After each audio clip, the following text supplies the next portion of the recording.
for Jacksonville Icemen hockey on the first day of 2022. We hope everybody had a wonderful new year and everybody was nice and safe as we look forward to another turn of the calendar and the second half of the Icemen season coming in as well. And man, they couldn't be hotter as the Icemen are looking for a double-digit win streak tonight. If they win tonight, it would be 10 in a row for the Icemen as they host the South Carolina Stingrays. Here is your national anthem.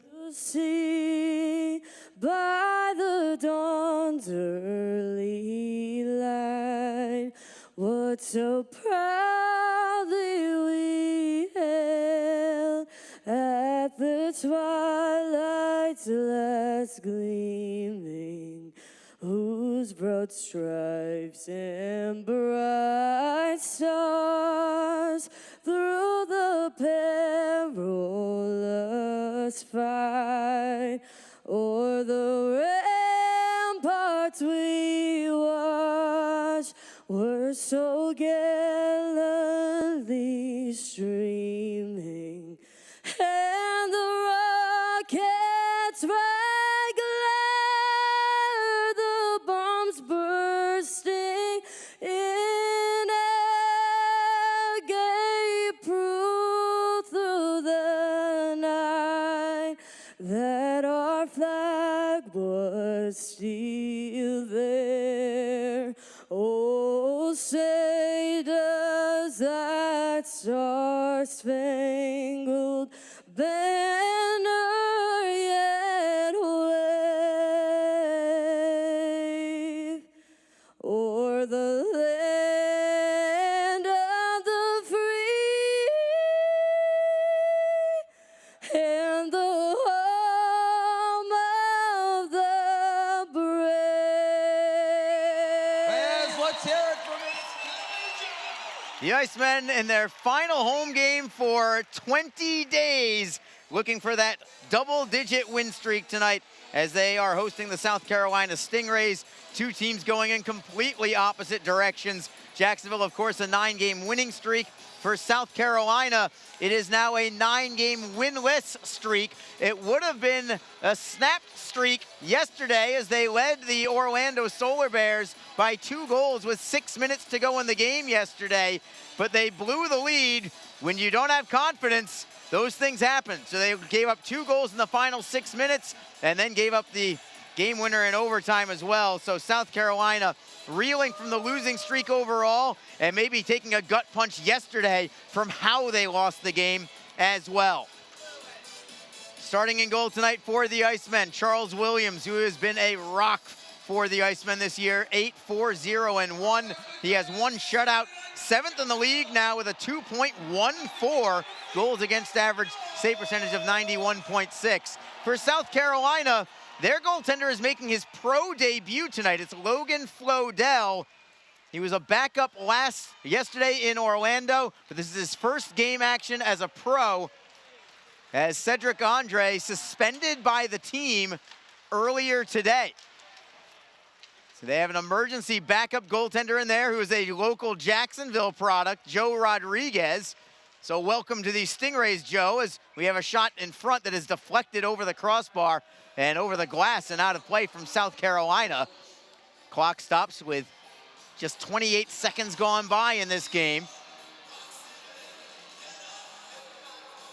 And the faceoff will be to the left side of Charles Williams, who did not see that shot, by the way.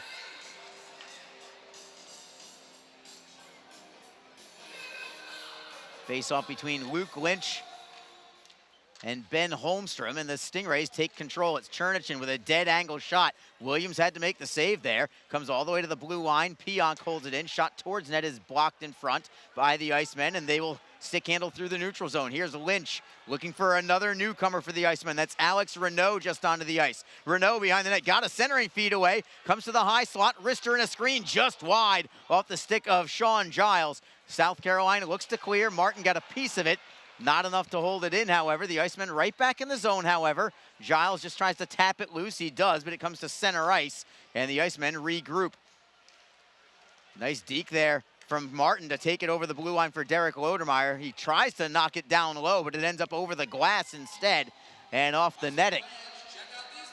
So yet another newcomer for the Jacksonville Icemen. That is Alex Renault. Renault, the story on him is size. 6'5", 236 pounds for Alex Renault. Spent a little bit of time this year in the Southern Professional Hockey League with the Fayetteville Marksmen. He had 2 goals, 1 assist in 8 games. Played a little in the Ontario Hockey League, junior hockey. Also played a little college hockey in Canada at McGill University. As the Icemen break through the neutral zone, it is Lodermeyer in front, backhander on net. Save is made by Floydell, his first action there. As Joey Sides got the backhander away, tried to beat him short side. Behind the play, a big hit from Ford, the newcomer for Jacksonville, playing in just his 2nd game. Nick Ford with a big hit on the play, and now it's the Icemen through center ice. The 3rd member of the Southern Professional trio, Bauer Neudecker on the puck. He had a goal and an assist in his debut on Wednesday against South Carolina. He has the puck again, getting it to the blue line for McEnany. Cross ice, it is Giles with a wrister off the crossbar on a deflection from Ben Howardchuk. The Icemen get it right back. Howardchuk in the right wing corner to the blue line for McEnany. Again across for Giles. Giles moves it for McEnany. Wrister in a screen and a glove save made by Floydell. But the Icemen looking very strong in the early going as Ben Howardchuk deflected one right off the bar behind Floydell. Jacksonville keeps the line of Abbott, Gerdukis, Ben Howardchuk, and Bauer Neudecker up front. And it is Howardchuk in the high slot. Turnaround shot, save is made. Juicy rebound, still available. Finally poked into the near side boards by South Carolina. Icemen get it right back though. Gerdukis to the blue line. It's Jacob Friend this time. Wrister again in a screen, knocked aside by Floydell. And the Icemen are buzzing in the early going. South Carolina behind their own net. Spinning away from a man is Jade Miller. Miller finally feeds it to the neutral zone, and the Icemen get it right back. It is Jacob Panetta deking away from Dominic Sacco. Panetta stick handling from left to right. Tries to feed Gerdukis, but it goes off his leg on the aerial pass. Stingrays get it back. Nate Pionk right up the middle, over the red line, then over the blue. Wrister on goal. Save made by Williams from distance, and he redirects it out of play. Just over 3 minutes gone by in period number 1. It is 0-0 between the Icemen and South Carolina Stingrays. Jacksonville still in first place in the South Division, a 3-point lead over the 2nd place Florida Everblades. Florida in action tonight at Atlanta. And Jacksonville wins this draw in their own zone, backhanding it up the wall, safely out of the zone. Good touch pass from Renault to Lynch. Lynch gets to the blue line, he'll drive it in deep. Floydell blocks the puck there for his defenseman, tries to clear it out. It goes off a glove and out to center. McKenzie will drive it right back in. Crazy bounce right in front of the Stingray net. South Carolina fortunate to get it away. Now it's Martin looking to pressure on a steal. He does force it to the blue line. Shot is blocked, but Croy Evingson gets it right back. He'll play it into the corner. Another bouncing puck. Evingson again got a piece, but the Stingrays on a 3rd effort do eventually get the puck out to center ice. Pionk will forehand behind the Jacksonville net. It is McKenzie off the wall. Unable to take it out of the air is Craig Martin. The Stingrays go D to D. Connor Moore, headman pass for Andrew Chernichin. Chernichin with a backhander again from a near impossible angle, and Williams just snatches it with the glove. It was gonna go wide anyway. Chernichin will shoot from anywhere, whether the angle is good or literally impossible. He'll still try and bank it in if he needs to, as he did there. I remember last year, Andrew Chernichin had a game-winning goal in a situation like that where it was a near impossible angle, but he ended up getting a game winner in the closing couple of minutes of the contest. It was a backbreaker at the time. Face off to the right of Williams. Icemen control. Trying to steal for South Carolina is Alex Brink. Icemen get it back up the right wing side. Nick Ford to the blue line, not out yet. Lawton Courtnall holds it in. Centering feed ends up on net. Williams will make the stick save and again freeze it. Was very impressed with the 2 newcomers on Wednesday, and Nick Ford and Bauer Neudecker. And in his opening couple of shifts tonight in his debut, Alex Renault looks pretty good too. He has the size, as I mentioned, at 6'5", 236, but he's not necessarily the bruising type either. He can put the puck in the net a little bit. Had 17 points in 33 games in the Quebec Major Junior with the Moncton Wildcats. 4 points in 11 games in his senior year at McGill University. The Icemen win a draw. They play it to center. South Carolina slams it right back in. Redirects all the way to the blue line. The Icemen try to clear it out. Able to get it free is Derek Lodermeyer for the Icemen. Lodermeyer playing it underneath. Ford chases after it against Carter Allen. Ford wins the battle. Feeds it for Joey Sides. Stingrays get it back now. It is Brink reversing it for Allen. Allen chips it off the glass. Bounces it to the red line. Jacksonville right back with Lodermeyer on his backhand. Softly into the corner. Sides gives chase. Moore will rip it around the wall, finding Jade Miller on the right wing. Just over 5 minutes gone by in the opening frame. Still nothing. Kramer will forehand it in behind the Jacksonville net. Jacob Friend cannot clear at the blue line. It's held in. Wrist shot, easy save for Charles Williams with the glove. No screen in front. Off the stick of Bryce Martin. Quick moving first period here. Shots on goal even at 4 apiece. A lot of those South Carolina shots are very routine saves thus far for Williams. The Icemen had a couple of good opportunities. Best look of all wasn't even a shot on net. It was a deflection from Ben Howarchuk that went off the crossbar. Abbott Gerdukas against Lawton Courtnall on the draw. It was Carter Calthorpe. The Icemen win it. They immediately play it into the Stingray zone. Neudecker gives chase. Howarchuk does the same. Tangled up along the corner. Couple of Stingray players fall down, and the Icemen end up with the puck. Howarchuk in front. Gerdukas looking for this opening in front. Still loose as Neudecker was bidding for his second. Puck is still available. Where's it going to go? The Stingrays finally clear, but not out. Evingson at the blue line. Wrister in a screen. That goes wide. Goaltender's lost his stick. He reaches for it and somehow comes away with it. I don't know how the Icemen didn't put that puck into the net as Gerdukas was trying to feed Bauer and Neudecker. Neudecker had an open net, but he was defended by a Stingray defender, and I think he had his stick held up at the last possible second. And South Carolina now will drop it into the Icemen zone. Austin McEnany takes the hit in order to get the puck free.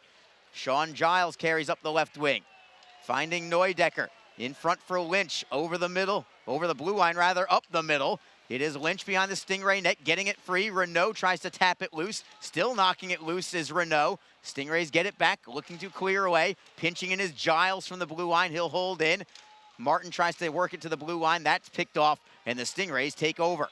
Pionk with a long pass. It's going to be waved off for icing. It was too far in front of Chernichin to receive the pass, but he did prevent the icing by being first on the puck. Jacksonville back in possession. Stick handling out of his own end is Luke Lynch. Lynch finds Martin, pitchforking it into the left of Floydell. Lynch gives chase. He's double teamed. Pionk has it for South Carolina. He's getting a ton of minutes now for the Stingrays as a defenseman. Originally listed as a forward for South Carolina, but mostly on D now as the Icemen drive it off the boards and out of their own end. 12:49 to go in the first period.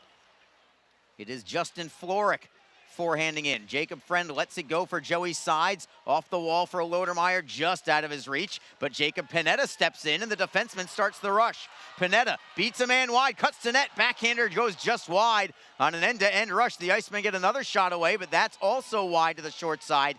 And the Stingrays will redirect out of the zone. Jacob Panetta, who's had such a great season for Jacksonville, sends it ahead for Nick Ford. Ford for Joey Sides. Feeds it to the blue line. Panetta fakes the shot. Now takes the shot in a screen. It's deflected wide. Comes off the end boards, and the Stingrays skate with it. Dominic Sacco gains the line for Carter Calthorpe. Centering feed deflects behind the net. Stingrays try to move it in front, but Gerdukas is there for the interception, and he will start the charge himself. 1-on-4 is Abbott Gerdukas. Somehow beats everybody over the blue line, waits for some help, and plays it down low. Martin tries to clear it around. Evingson holds in. Shot is deflected wide on the play. Neudecker got a piece of it. Loose in front. McKenzie pinches, but he can't hold it in. Stingrays clear out. Croy Evingson on the puck first, can't clear it out yet. Stingrays get it back. What a hit from Ben Howarchuk on Connor Moore as that shot was deflected wide. Howarchuk got a big chunk of the body, also got a piece of the puck as the Icemen play it up the right wing side. Gerdukas gets the puck free from Martin, couldn't get it away from Andrew Chernichin, however. And South Carolina plays it out to center. 11:14 to go. Here's Neudecker for the Icemen. Rister on goal. Pad save is made by Floydell. He'll take the faceoff, and we'll take our first break in the action. 11 minutes, 10 seconds to go in period number 1. Jacksonville and South Carolina are scoreless. This is Jacksonville Icemen hockey. Tonight's game is brought to you by the ECHL, celebrating its 34th season of affordable family entertainment. The ECHL would like to recognize the following league sponsors: AMI Graphics, official signage provider; AthleticNet, official jersey supplier; Baron Rings, official championship ring supplier; BFL Canada Insurance and Sutton Special Risk, sponsors of the 2022 ECHL Hall of Fame induction ceremony; Flow Sports, the exclusive streaming provider of the ECHL; Geico, official auto insurance of the ECHL; The Fairley Group, official commercial insurance provider; Handbid, the official mobile auction app; Honig's, the official partner of the ECHL officiating team; Howie's Hockey Tape, official hockey tape and lace provider; In Glasgow, official puck provider; My Grey Group, your source for game-worn jerseys; Sideline Swap, official online marketplace of the ECHL; and Warrior, exclusive on-ice equipment provider of the ECHL and title sponsor of the 2022 ECHL All-Star Classic. Catch all of the ECHL action live in high definition by logging on to flowhockey.tv. We are scoreless here in Jacksonville. The final home game for a while. Arlie Johnson with you tonight. My broadcast partner, Alex Reed, on assignment early on in this first period, but we'll get him here at some point. Fear not. As we have a draw in the Stingray zone, left side of Logan Floydell making his professional debut. Stingrays win the draw. It is Carter Allen finding Andrew Chernichin at center ice. Jake Coleman gives it back to Chernichin. In front, Holmstrom with a shot. Pad, stick save, combination there from Charles Williams, and the rebound belongs to the Icemen. Martin knocks it loose to the Stingray blue line. South Carolina gets it back. Carter Allen. A cut move on Martin. Offside will be called against South Carolina. And we'll come back into the neutral zone with this faceoff. Shots on goal, 7-5 for Jacksonville. I am certain that the message from head coach Nick Luco and assistant coach Brandon Mashinter is put the puck on net as often as possible. You got a guy who has never seen a professional shot until tonight, so make him earn it. And the Icemen are doing that pretty well thus far. Floydell has been up to the task, at least for the time being, as Jacksonville takes it into the South Carolina zone. Nick Ford looks to feed Lodermeyer. Intercepted by Nate Pionk. Pionk then chips it up the left wing side. Ford completes a hit on Coleman. I like the gritty game that Nick Ford gives as Charles Williams makes another routine save from about 55 feet out. And the draw is going to be to his right with 10:19 to go in the first period. Icemen on top, or excuse me, on a 9-game win streak, looking for double digits tonight before hitting the road for 12 of their next 14, which actually starts tomorrow afternoon. These two teams will square off again.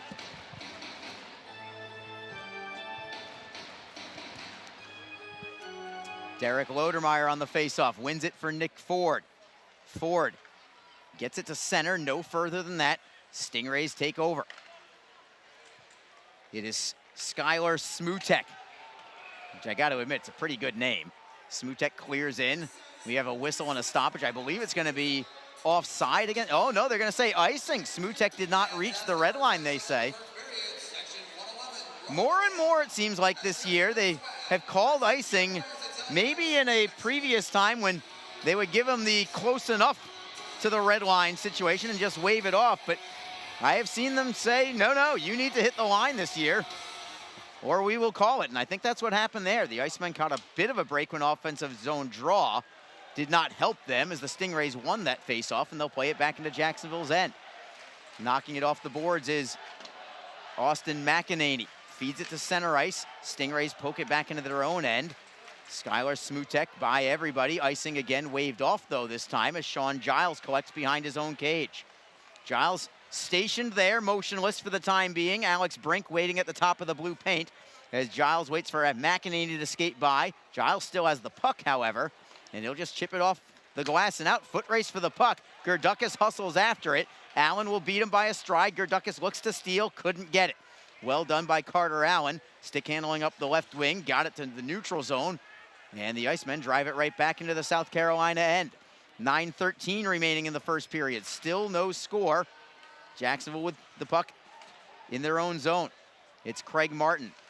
Martin, D to D, picked off by South Carolina on the turnover. Sharp angle shot blocked by Kyle McKenzie. Comes loose for Jacksonville. Renault looks for Martin, tapped away, and the Stingrays bring it back in behind the Jacksonville net. Comes right back to Williams, who's forced to cover it up. And we will take a break in the action with 8:48 to go in period number 1. Still nothing between the Icemen and South Carolina Stingrays. This is Jacksonville Icemen hockey. Don't forget, this game is being streamed live around the world today. Go to flowhockey.tv to catch all of the Icemen action and archived footage of the event. Flow Hockey is the live streaming home for the Icemen. Get the Flow Sports iOS and Android apps to watch the event live and on the go. Upgrade to a pro subscription and you can gain access to premium content on all Flow Sports sites. This includes more than 1,000 live events, original documentaries, exclusive training and technique videos, and much more. Follow Flow Hockey on Twitter, Facebook, Instagram, and YouTube to get the latest news and updates from the Icemen and other upcoming Flow Hockey events. Flowhockey.tv, the new streaming home of the Jacksonville Icemen and the ECHL. Best Bet Jacksonville and Orange Park are open and excited to bring you the best in poker, simulcast wagering, cocktails, sushi, and more. Visit bestbetjacks.com for more information. Best Bet, experience the best. 0-0 hockey game, mid-first period. Face-off is in the Icemen zone. Jacksonville has it. Croy Evingson up the left side for Craig Martin. Martin can't find a teammate. It's deflected away. Icemen get it right back. Evingson tries to find Martin. That's intercepted by South Carolina. Stingrays are playing a pretty decent game in the early going here as Jacksonville knocks it off glass and out. This will be icing against the Icemen with 8:26 to go in period number 1. No penalties yet. We should mention, by the way, if you were here Wednesday night and you caught all the pregame fireworks between Travis Howe of the Jacksonville Icemen and Nico Blatchman of the South Carolina Stingrays, for those actions before the game on Wednesday, each of them have been suspended 2 games. So you will not hear from either of them tonight or tomorrow in Charleston. And that maybe will tone things down a little bit tonight as a shot goes towards goal. Chernichin got a deflection away, and Williams was up to the task for that one. Chernichin gets it back. Another big-time save from Williams. Just a good positional save there from Willie as the Icemen play it to center ice. Craig Martin tries to knock it loose. South Carolina gets it back, and again, a good push here from the Stingrays. The Icemen have scored the first goal of the game 7 consecutive times, but the Stingrays tried to stop that streak right there with a pair of chances from Andrew Chernichin, their team captain. It is Martin for South Carolina, given up to the Icemen. Lodermeyer tries to tap the puck away. He does get it to the blue line, finds an open man, shot on net just over the crossbar, off the stick of Joey Sides. Sides gets it back, feeds the blue line for Panetta. Panetta skates all the way down to the goal line, tries to feed it in front, it's deflected. Panetta sticks with it at the left wing corner, gives it up now to Connor Moore. Side steps in, got a poke check away. He got it loose, but out to center ice as Jacksonville collects, and Panetta right back in position defensively. Well done there as Nick Ford deflects in, chases after it. Carter Allen beats him by half a step. Big hit there from Ford, who seems to be hitting everything that moves as the Stingrays skate out to center ice. So I like the energy here that Nick Ford is providing as Jacob Friend, now the defensive-minded defenseman, leads the rush.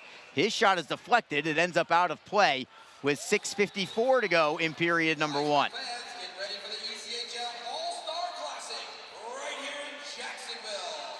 Down below at ice level, public address announcer Joe Massa publicizing the All-Star Classic, which is technically the Icemen's next home game. Monday, January 17th. We certainly hope you are here for it. Right now, though, the task at hand is 2 points tonight against South Carolina and maintaining that cushion over second place Florida for the division lead. Play goes into the Jacksonville zone. Nobody can get the handle to it. Icemen try to clear. It's knocked away by Courtnall and held in the zone. Courtnall looks for the wraparound attempt. It was denied by Neudecker. Well done defensively there, but the Stingrays get it right back on a steal. Another good play from the Icemen defensively, that time from Sean Giles, who takes a big hit on the play, and the Stingrays again will hold it in the zone. Icemen towards the blue line. South Carolina again holds it. Knocked loose. Stingrays get a backhander wide of the net from Floric. Comes to the near side boards for Neudecker. Neudecker, tough play. South Carolina steals. Deflection. Save made by Williams with the left skate. Finally, the Icemen get it out to center ice. Some anxious moments there as the Stingrays have been knocking at the door a couple of times to try and draw first blood in this contest. They were unable to do so, though. Charles Williams looking very good in the early going as Craig Martin takes it into the zone, forces Nate Pionk to lose his stick as he takes it into the zone. Puck goes off the referee, and the Icemen hold it in the zone because of it. Evingston with a wrister in a screen. It's deflected in front. Renault got a piece of it and knocked it wide. Stingrays get it back, and they will play it to center ice. McKenzie tries to knock it free from a couple of men. With the help of Evingston, they'll play it to the red line. South Carolina now gives it up. Nice poke check there from Renault, forcing the Stingrays a little deeper in their own end. 5:20 to go in period number one. Still no score. Jacksonville out shooting South Carolina 7-6 at the moment. South Carolina tries to clear in. Evingston gets a piece of it, clears it right back out to center. So the Icemen doing a good job of bottling things up in neutral ice. South Carolina drives in. Reeder, I think you're back on with us finally with the headsets on. I guess I should probably introduce you at some point. We finally have a whistle, and I believe a penalty here on South Carolina. Yeah, hello everyone. Glad to be back here. Just had to take care of some things. It's not all I do. No, it's not. You are on assignment, as I like to say on occasion. Yeah, I was on assignment. That's where you were this time too. Had to take care of something, but I knew that you had it handled. So, but I'm back and I'm here. So it's so good to have you. Yeah. I also need to correct myself. I was right that there was a penalty. I was wrong that it was on South Carolina. It's on the Icemen and Derek Lodermeyer. So Jacksonville has been a little shakier than normal, let's say, in this first period on the defensive side of things. Now finds themselves in a penalty kill where they need to try and keep things level. Well, you know, they're taking on this team in South Carolina who's winless in their last 8, but, you know, they played a pretty good game last night, Arlie, and in Orlando, and they fell, you know, they had the lead. They were unable to hang on to it. They do pick up a point, though, which kind of ended their losing streak. Now it's a winless streak, let's say, but, you know, and it could show signs that South Carolina's figuring it out. They're getting out of this mess. So, you know, they're probably fired up from that. And, you know, they came out with a little bit of extra oomph here tonight. And the Icemen have tried to weather that storm. And so now a big penalty kill right now. As you're right, it seems like the pressure has kind of been put on by South Carolina here in the last few minutes. Stingrays on the power play this year, 22nd in the league at 16.5%. The Icemen penalty kill has been sensational as of late and climbing the ranks all the way to 6th overall in the league now at 84.4%. It's been even better than that over about the last 10, 12 games or so. They are 46 for their last 51 kills. That is a 90.2% over the last handful of games. I think it's over a dozen games actually now. Stingrays, however, have the puck in the offensive zone. A blast from Moore. Save is made by Williams. Rebound for Gerdukas, who skates out of the zone with it. Nice feed for Howardchuk, and the Icemen skate shorthanded. Howardchuk takes it behind the South Carolina net. Never could get the shot away, but he is killing some valuable time here. Couple of men go down as the Stingrays finally get possession. The Icemen are never satisfied with just making the kill. They are bidding for chances any time they can, while down a man as Williams makes yet another routine glove save and takes a tap on the mask from his defenseman, Kyle McKenzie. That was a pretty slick pass there behind the back. No look by Abbott Gerdukas to catch Howardchuk in stride. And again, you mentioned it. The Icemen are always looking for opportunities, and they've been able to find success in that. They have 6 shorthanded goals on the year, and they haven't had one in a while, honestly. This team was on pace for a while to be scoring pretty much every 2 or 3 games. But either way, they have created some chances. offensively. Stingrays win the draw. Pionk with a wrister. That was blocked in front. Karams into the corner. South Carolina still in possession. Dominic Sacco behind the Icemen net. Rims it around to the far side for Brink. Centering feed. One-timer blocked in front. Well done defensively by Luke Lynch that time. And the Icemen again will skate out to center ice. Craig Martin over the blue line. Finds a man. That is Lynch. Could he get to the puck? Not quite. And a penalty coming on South Carolina. Nate Pionk for tripping. A fairly late call there from referee John Lindner, but the right call just the same, as Lynch was looking for another one of those highlight puck between the legs moves as he was receiving the puck this time. And if nothing else, he drew the penalty. Yeah, he did. I mean, and again, that's what happens when you create those opportunities down a man. You know, you sometimes get out of the jam by forcing your team to commit a penalty there. And Pionk there just playing all body, had no intention of playing the puck. He knew he was beat. He was caught flat-footed, and he had to do something there. And in essence, it might have been the right thing to do there for Pionk. One of those good penalties from South Carolina's standpoint, because you know you don't want to give Luke Lynch a breakaway chance there if he gets around you. At least now it's 4-on-4. It's even at the very worst for the next 42 seconds, and then the Icemen will have a little bit of time on the power play themselves. The Icemen have been good in 4-on-4 situations as well. Perhaps these next handful of seconds will determine that. A couple of men go into the corner, and we've got a fight brewing here. It's Ben Howardchuk for the Icemen against Bryce Martin, and Howardchuk with a couple of big right uppercuts, pounding away at Martin behind the South Carolina net. Martin tries to get his right hand free. Howardchuk ends up down on a knee, and the linesman will come in and separate. And the crowd buzzing with our first fight of the new year. Yeah, Happy New Year, everybody. And Howardchuk there had that right hand sneaking in there like pistons in an engine there. I mean, he snuck a few of them in there. But 4 or 5 glancing blows that are making some contact there to the side of the head of Bryce Martin. But spirited tussle, and Bryce Martin, who scored his first professional goal last night in Orlando. I don't know, this might be his first professional fight. We'll see, but have to look it up. But good spirited tussle, and that was one of those heat of the battle fights there, Arlie. A hit on the board, 2 guys competing, and they said, well, all right, we got to settle this right now, and they decided to rock and roll. Definitely equal interest in dropping the mitts on that one, as the Icemen blue man is down below in a very uncomfortable looking outfit, looking like about a 6'2" infant, for lack of a better term. I feel like I might need to seek some therapy just from watching this down at ice level. It's not pretty, folks. It's a little terrifying. It's not even like a cute baby, mask that's on, but he's got the diaper. Yeah, it's a little disturbing. It's very disconcerting.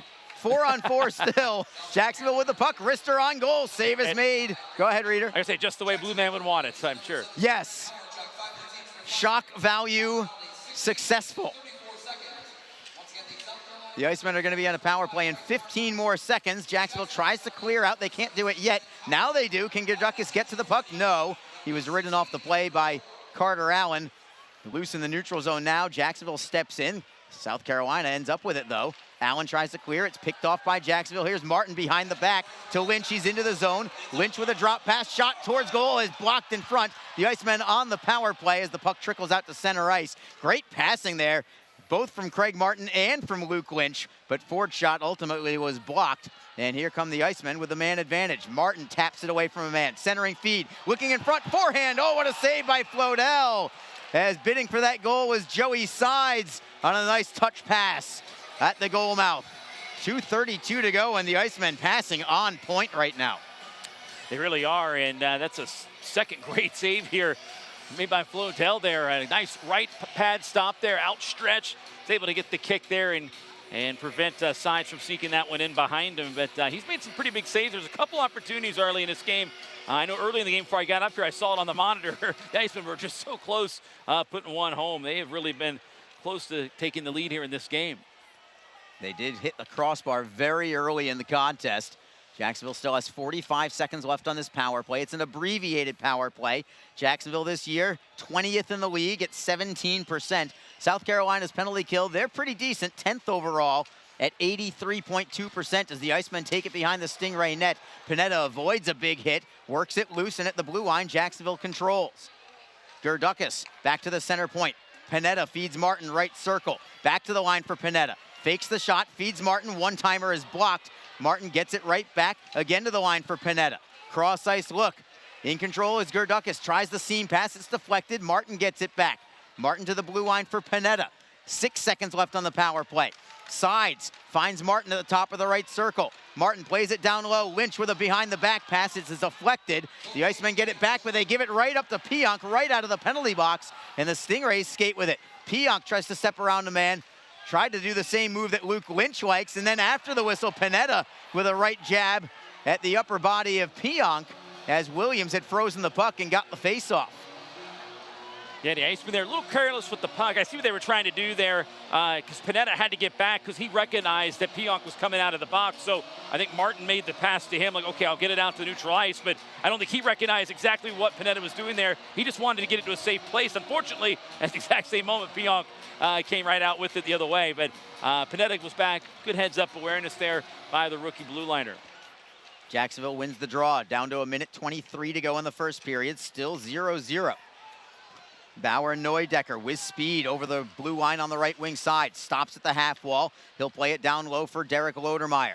Lodermeyer for Nick Ford. Now it's Neudecker and Ford on the same line, the two newcomers. At the blue line, Evenson with a wrister. Goes wide. I don't know if Floydell saw it until very late as South Carolina streaks out to center ice. Now in the final minute of period number 1. Courtnall ridden off the puck by Croy Evenson. Helping out is Kyle McKenzie, and McKenzie separates himself from a forechecker, feeding it for Lodermeyer. Lodermeyer has it picked off. High off the glass, Jacksonville gets it back, or do they? It's an offside call against South Carolina with 43.6 seconds to go. Coming up in the first intermission, we are going to be joined by none other than Barry Schickling and ECHL Week. Riveting ECHL talk at its finest with the dulcet tones of Barry Schickling. Good old Barry. To know him is to love him, reader. And he'll have all the news that's going on that is important to you as an ECHL fan. Maybe not all, but lots of it. Let's just say lots of news. Puck goes behind the Jacksonville net. Charles Williams first on it. The goaltender ships it around the boards, and Jacksonville works it free to neutral ice. Carter Calthorpe finds Alex Brink. Wing to wing, it's Carter Allen. Gives it up at center. Here's Abbott Gerdukis trying to find Luke Lynch. Over the blue line, Lynch got a piece of it. Not enough to control. South Carolina looks to clear, but it ends up in their own bench. And the faceoff will be in South Carolina's end. Just 17.8 seconds to go in this first period. One final chance here for the Icemen to try and get on the board before heading into the locker room. And Jacksonville, of course, wearing their Iron Man Marvel uniforms. They look phenomenal again. They've already been successful with this one time. Was this the 7-2 victory over Orlando the first time? Yeah, it was. It was the big win there. The Icemen were certainly super that night. No question about that. It was absolutely, as was Vlad Mikulchuk, the hat trick that night. South Carolina takes it into the zone, and they're going to score. They will score on a rebound. So it's South Carolina who ends up drawing first blood with just 7 seconds left in the first period. Justin Florek on a rebound puts the Stingrays on top 1-0. And now it's Jacksonville that's going to have to try and find a way to play a little better in the second period. I was waiting for the horn to sound to say that this wasn't Jacksonville's best effort in the first period. And now, unfortunately, the result shows it as well. Yeah, I'd agree, Arlie. You know, I was going to say the same thing. You know, if the game was scoreless, I said, hey, I think this is a win for South Carolina based on the fact that they didn't allow the Icemen to jump on them early and take the momentum and seize it early in the game. But then they go and get a goal, and so now it's really a win for them. This group's got to be feeling pretty good about themselves after the first 20 minutes, and not only now that they have the lead, especially. Justin Florek's 10th goal of the year from Lawton Courtnall and Andrew Chernichin at 19:53. And the Stingrays, who outshot Jacksonville as well in that period, 13-9, end up on top 1-0. It's the first time in a while that Jacksonville has not scored the first goal. It's also the first time in a while that they have trailed after one period. Remember, for the larger part of the first maybe 2 months of the season, the Icemen really struggled in this situation in terms of giving up the first goal and trailing early on. well, they kind of rectified that for the last 7 straight games, but not tonight. It's back to the drawing board and hopefully a better effort in the middle frame. Yeah, we'll see how it goes. Still plenty of time here in this game, and the Icemen certainly had some chances, some grade A scoring chances in the period. Let's not forget about those. They very well could have scored on those, but at the same time, they were outshot in the period 13-9. Didn't really generate as many shots as South Carolina did, but anytime you get that last second goal there, it's always a huge boost. But again, I thought South Carolina, even before the goal, would have felt good about themselves going into the break, because they came out, they controlled, and they kind of kept the Icemen at bay, something they haven't done here really in the last couple of weeks when they've gone head-to-head.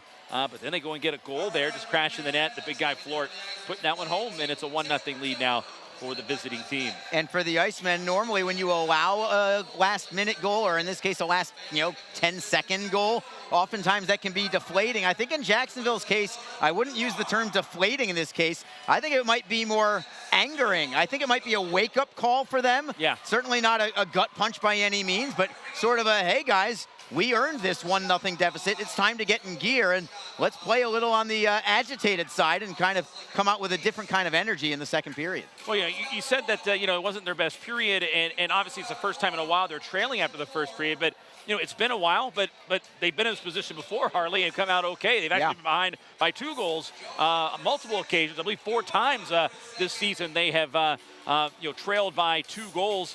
And came back to win those games. So, I mean, this is nothing for this club. They've been in this position before, but, they do need to come out and get back to business there and kind of have a period that they control. I just kind of felt towards the end of that period, South Carolina was kind of controlling maybe the flow and the pace. At least it just felt that way, and they do have the lead, too. I would agree with that, and South Carolina has the advantage. 1-0 after 1 period of play. We'll take a very short break because we have to get you Barry Schickling from ECHL Week. Stick around for that. And we'll have some scores from around the league as well. It's 1-0 Stingrays after 1 period of play. This is Jacksonville Icemen hockey. The 2022 Warrior ECHL All-Star Classic is coming to Jacksonville. Join us for this fun, multi-day hockey celebration and watch your Jacksonville Icemen take on the Stars of tomorrow. The fun begins on Sunday, January 16th with the Fan Fest presented by Hodges Mazda. There'll be live music, interactive games, a Hall of Fame ceremony, and a chance to meet the players. Then on Monday, January 17th, your Icemen go head-to-head against the ECHL All-Stars in the Warrior ECHL All-Star Game. All-Star Game and Fan Fest ticket packages are currently available for your family or business. Contact the Icemen at 904-602-PUCK. That's 904-602-7825, or visit us online at jacksonvilleicemen.com. Just be in control. With free interest checking and great digital tools, Community First makes smarter banking simple. Add an account at justbeyourself.com. Community First Credit Union. Just be yourself. Federally insured by NCUA.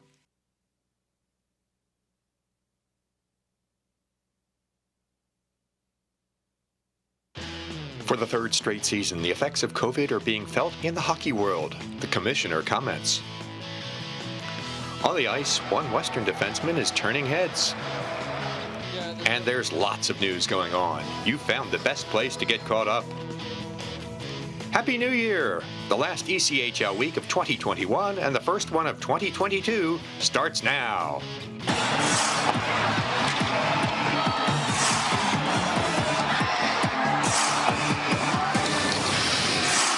Hi, welcome to another edition of ECHL Week.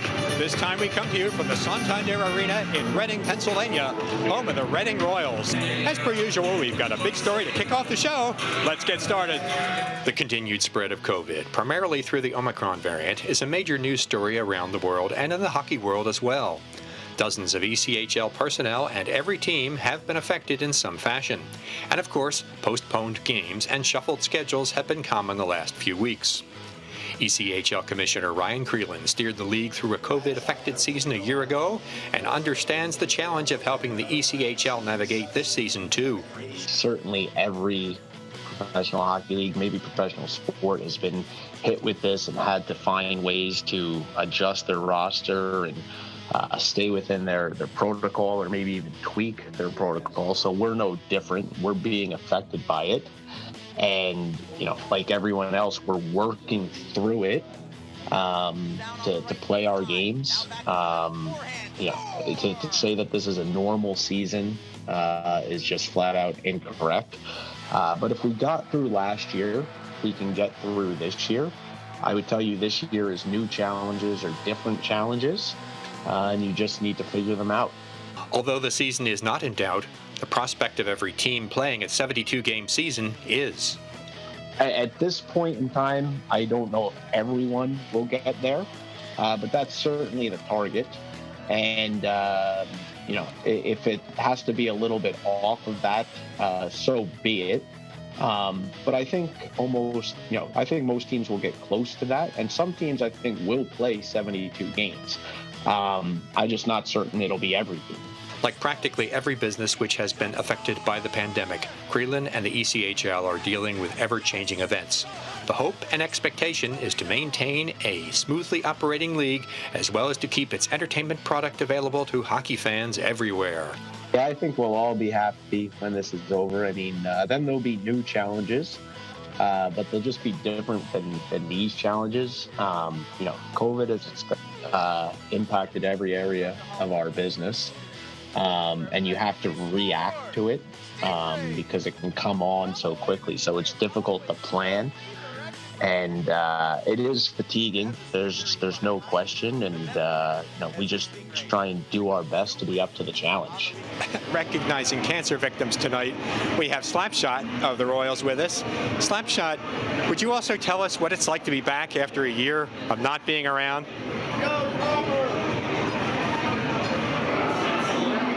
Slapshot loves hockey fans, and it's good to be back now, right? Oh, yeah. One of the top defensemen in the league this year has been Charles-Edouard Dastu of the Utah Grizzlies. Earlier this month, he earned a promotion to the American Hockey League, but he's still leading all ECHL Blue Liners in goals and power play goals, plus he's second in shooting percentage. Prior to his AHL call-up, we caught up with Dastu to ask him about his early season ECHL success. Obviously, I think with the quality player I'm playing with, it's easy to put up points, and that's one of my identity. I'm a good offensive defenseman, so I'm just trying to do my work, and it's working pretty well so far. Still, the Grizzlies' number 2 scorer, Dastu, who played for Toledo 2 seasons ago, thinks Utah is balanced and well-positioned for success. I think we have a really good D-core. Obviously, we have a couple guys on the AHL contract, but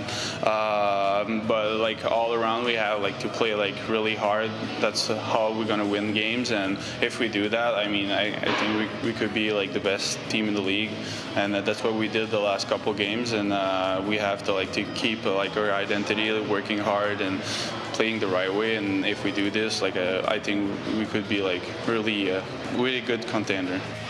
His point per game average has helped the Grizzlies to stay at or near the top of the Mountain Division standings all season.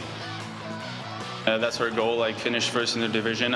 We know we can do it, and put up some numbers in the winning column. It's really good, even though it's at the beginning of the season. And I think we start on the right foot, and I think we need to keep doing this if we want to keep being on top of our division. Lots of news and highlights too when ECHL Week continues.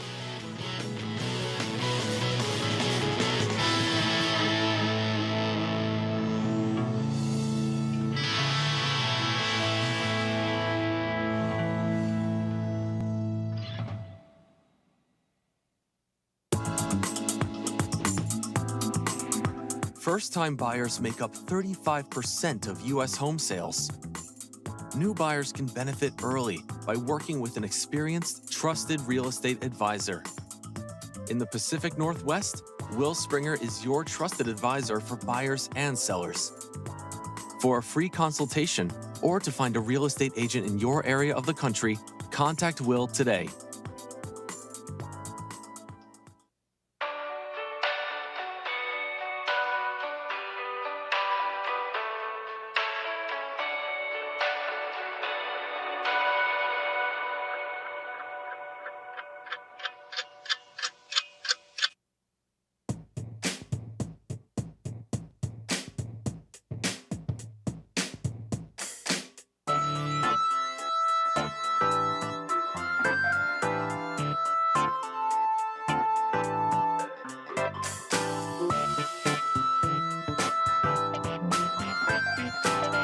Time for a look at news from all around the ECHL. The Toledo Walleye are the only team in the ECHL which has ever hosted outdoor games. The team might be having second thoughts. It's yet to win any of them.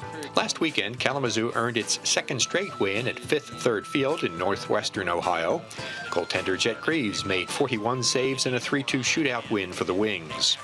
A packed house at the home of baseball's Toledo Mudhens was the largest crowd to ever see a hockey game in the Glass City.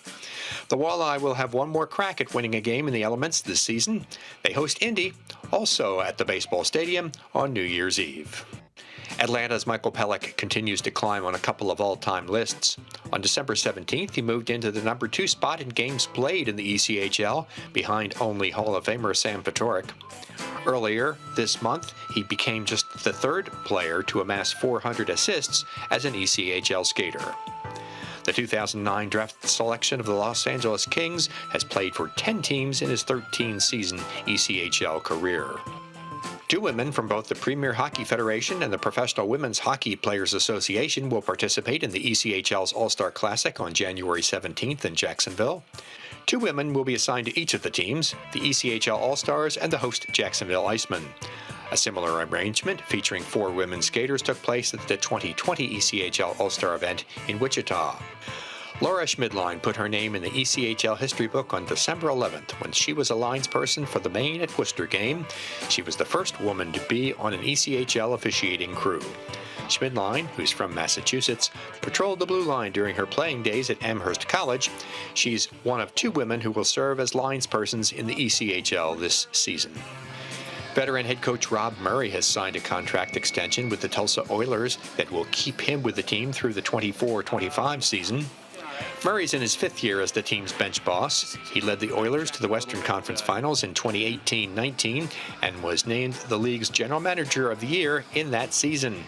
He spent 7 years coaching in the American Hockey League and then 6 more as head coach of ECHL Alaska, which included a Kelly Cup title in 2014. And the Florida Everblades have joined the ranks of ECHL clubs which have won 1,000 games.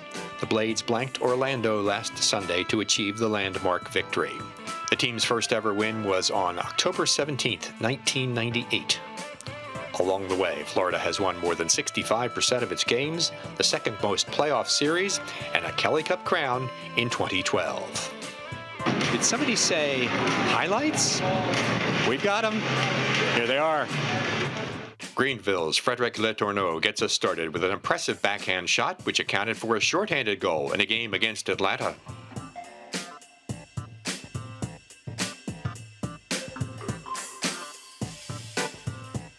Check out the top shelf wrister by Olivier Archambault of Trois-Rivières on this breakaway versus Maine.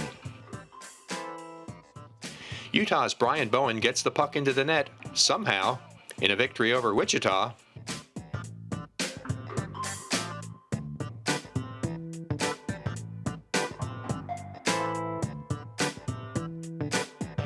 Here's Allen's Brandon Truk, capping off a pretty tic-tac-toe passing play to give the Americans a goal in a game at Wichita.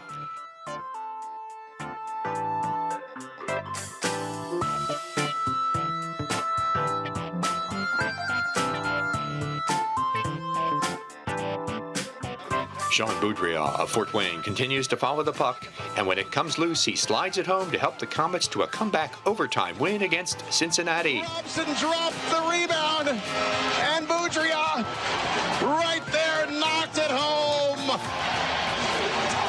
5-4 Comets. And here's as good a play as we've seen all season. It's some between-the-legs razzle-dazzle by Idaho's Luke Brown. Who traced it through Tendek for his 8th of the year and a 1-0 lead.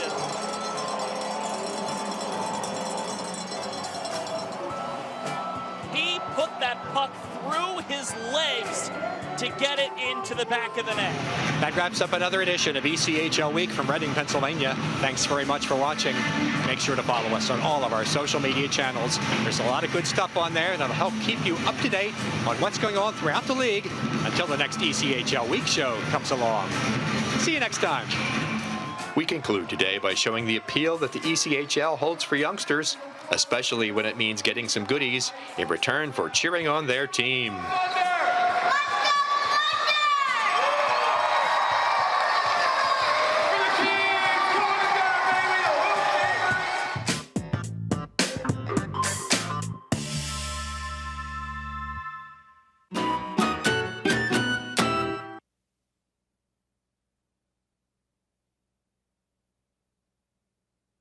fans, when you're feeling the freeze, you can grab your Icemen gear at the Icemen Team Shop.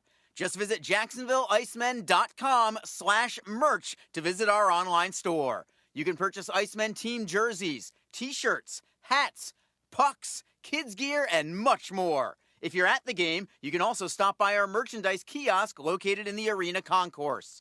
If you're located out of town but want to show your support for the Icemen from afar, shipping options are available. So visit JacksonvilleIcemen.com/merch to get your Icemen swag today. Just be confident. Community First makes smarter banking simple so you can relax, knowing you're managing your money the right way, yours. Visit justbeyourself.com. Community First Credit Union. Just be yourself. Federally insured by NCUA. The Jacksonville Icemen offer discounted tickets for groups of 10 or more. Whether it's a company outing, a group from your school or church, or just a gathering of friends, the Icemen can help you set up a night of fun at a discounted cost. Other benefits include an intermission ride on the popular Fan Zam, a post-game group photo, or take a shot on net after the game. Ticket fundraisers are also available. For more information, contact the Icemen office at 904-602-PUCK. That's 904-602-7825, or visit us online at jacksicemen.com. Icemen Hockey. Feel the freeze. Hi, everyone. This is Allie McDeal from the Best Bet Poker Rooms. Experience the popular Vegas-style game, Fortune Pai Gow Poker. Both locations are now playing Face-Up Pai Gow. It's more fun to play than ever. You could win up to $25,000 on a single $5 bet. Come play at either Best Bet location today. The Jacksonville Icemen are always looking to give back to the communities of North Florida. The team offers a ticket fundraising program that many local nonprofits and schools and charitable organizations can take advantage of. The program is simple. Your organization sells tickets to an Icemen home game, and a portion of each ticket purchase will go directly to your cause. This is a fun and easy way to raise money and gain exposure for your organization or school. For more information, contact the Icemen office at 904-602-PUCK. That's 904-602-7825, or log on to jacksicemen.com. Just about set for the start of period number 2. The Jacksonville Icemen trailing the South Carolina Stingrays 1-0. If you're watching on flowhockey.tv, you're looking at a couple of highlights from the first period. The Icemen had several quality opportunities, but they could not puncture the net behind newcomer Logan Floydell, making his pro debut. Got to continue just peppering the net, though, Reader, against a guy who has not played in the ECHL before. Yeah, I just need to put some pressure on him, make him feel the heat a little bit. You know, I'm certain he's got some nerves. Sometimes that can work in your favor, and you settle in nicely. But, you know, they got to kind of get him rattled a little bit. You know, like you said, get some more pucks in there and some more chances, and maybe make him think a little bit. Icemen into the zone as we start the second period of play. Martin taps the puck loose. Trying to center is Lynch, but it's picked off. And Pionk works it free, and the Stingrays clear out. It's going to be icing against South Carolina. Just 25 seconds into the period. Jacksonville outshot 13-9. I think the most alarming part of that first period isn't even necessarily that they're trailing or anything like that. 13 shots allowed for Jacksonville is a large number. What was it that they allowed total on Wednesday night against South Carolina, I wonder? It was not a lot. I don't think it was. Well, between the two teams, only 39 shots on goal on Wednesday. So, you know, and again, the Icemen did outshoot South Carolina in that game. Shot away from Jacob Panetta. Pad stop was made. Rebound save is made. Rebound is still loose. Where's the puck? Floydell tries to cover up. He can't.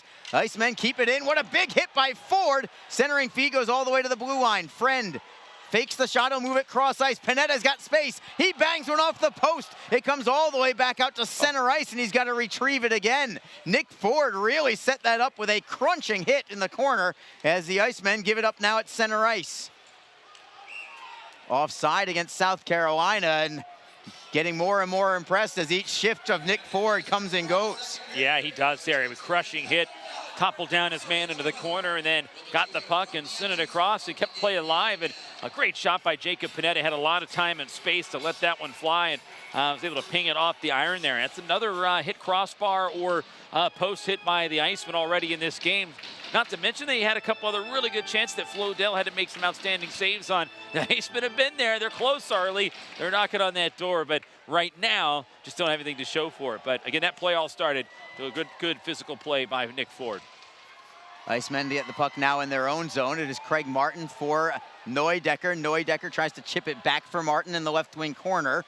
Rolls behind the net. Neudecker tapped it loose, but the Stingrays get it free. It is Brink at the blue line, just over the line and out. They will call it offside. Troy Evingson gave it his best effort, but not good enough. Face-off will be in the neutral zone. Not quite 90 seconds gone by in this second period, rather.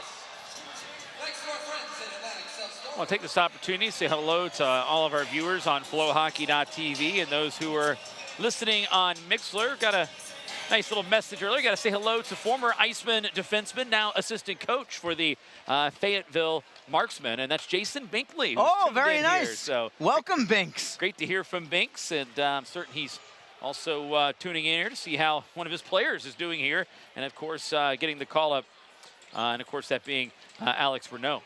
And Renault, I think, has looked pretty strong in his opening period of play here for Jacksonville. The Icemen redirect right back behind the Stingray net. Floydell comfortable behind his own cage to feed the puck himself for Smutek. Stingrays get to center ice. Another hit from, there he is, Alex Renault. Yeah. As advertised. And then another hit. This time South Carolina tries to deliver the hit, but it was Chernichun who actually fell down on the play as Renault feeds Luke Lynch. Lynch tries to beat his man around the wide side. He'll take it behind the Stingray net. Tries to golf at it. Got a piece of it. Ford tries to help out. Stingrays looking to clear away. They will.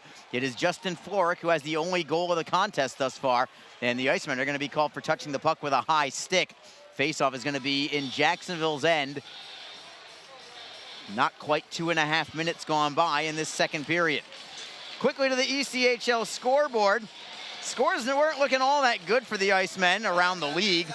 The Orlando Solar Bears tied with the Greenville Swamp Rabbits 1-1. That's early in the second period.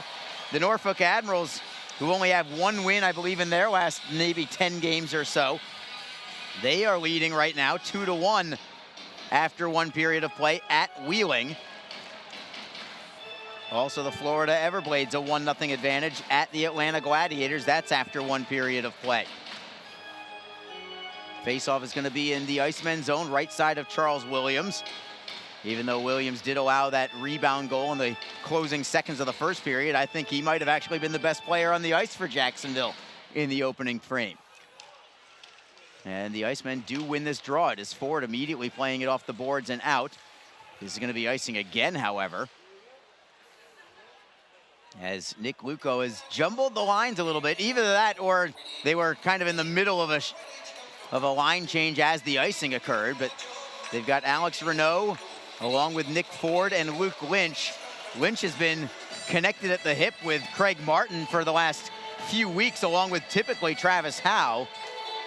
But that is not the case on this particular exchange. As a shot from the Stingrays gets deflected behind the net, comes off the end boards for Ben Holmstrom.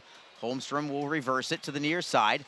Coleman takes a bump from Renault. Coleman gets it back, centering pass goes right through the slot, nobody home. Comes off the boards and the Stingrays give it up at the blue line. Here's Luke Lynch feeding it for Renault. Lynch trying to create a 2-on-1 with some speed. Renault looking for Lynch, it is deflected. Lynch gets it back, throws it in front. That is intercepted by South Carolina. And the Icemen unable to keep it in. South Carolina with a three-man attack through center ice. Brink broke his stick as he tried to center it in front, and now it's Friend. Great feed ahead for Gerdukas. Moves it to the backhand, tried to center for Vord. It was knocked away. Might have been better served trying to take that shot there, Reader. Yeah, it was a tough angle. He didn't have a lot of space. He probably would have had to go onto the backhand with it, which is probably what he would not prefer to do, but tried to force it in the middle, and South Carolina got back defensively and broke up that chance. Jacksonville right back in the zone. It is Neudecker, left wing circle to the blue line for Friend. Shoots it intentionally wide, trying to get a carom, but it goes straight to South Carolina. They'll play it through the neutral zone for Jake Coleman. Coleman with a bouncing puck, well, one hopper in on Williams, who will tap it into the corner himself for Friend. Friend feeding Ben Howarchuk. Howarchuk stops at his own line, moves it cross ice. It's intercepted. Here come the Stingrays. Sacco, slap shot, high and wide to the glove side. And it ends up out of play on a neutral zone turnover that was nearly pretty costly for the Icemen. Uncharacteristic of them for those kind of giveaways, and there were a couple of them in the first period too.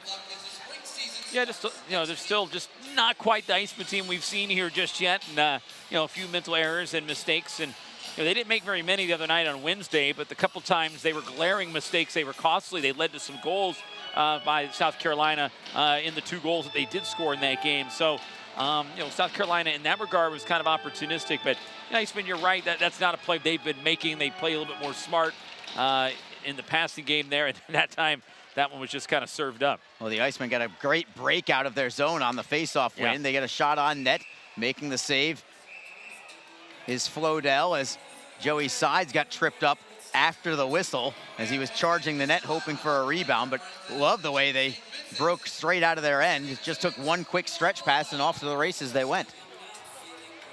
Yeah, it's a good play there. I mean, that's the way you want to design it up, and the Icemen can do that because, well, one, they win the faceoff, but also two, just the speed they have and they possess. They can really stretch those plays out, and they've utilized that here during this little bit of a win streak here. They've been looking for that play. Icemen win the draw. Lodermeyer feeds it for Ford. Ford trying to knock it free. Deflects away, and it belongs to the Stingrays. Calthorpe feeding Jade Miller. Miller right up the middle, onside. Sacco with a shot on goal. Left pad save made by Williams. That could have been a shot or a deflection either way. Stingrays had it set up pretty well, and Williams had to be sharp. Lodermeyer looks for the steal in the Stingray zone. Unable to work it free. South Carolina's Carter Allen has it behind his own net. The Icemen, as they did on Wednesday night, playing one man short tonight.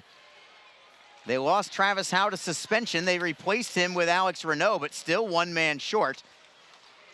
And it's going to be that way tomorrow afternoon as well, as Jacksonville has it through center ice. Craig Martin has the puck, goes behind him, however, and the Stingrays regain possession.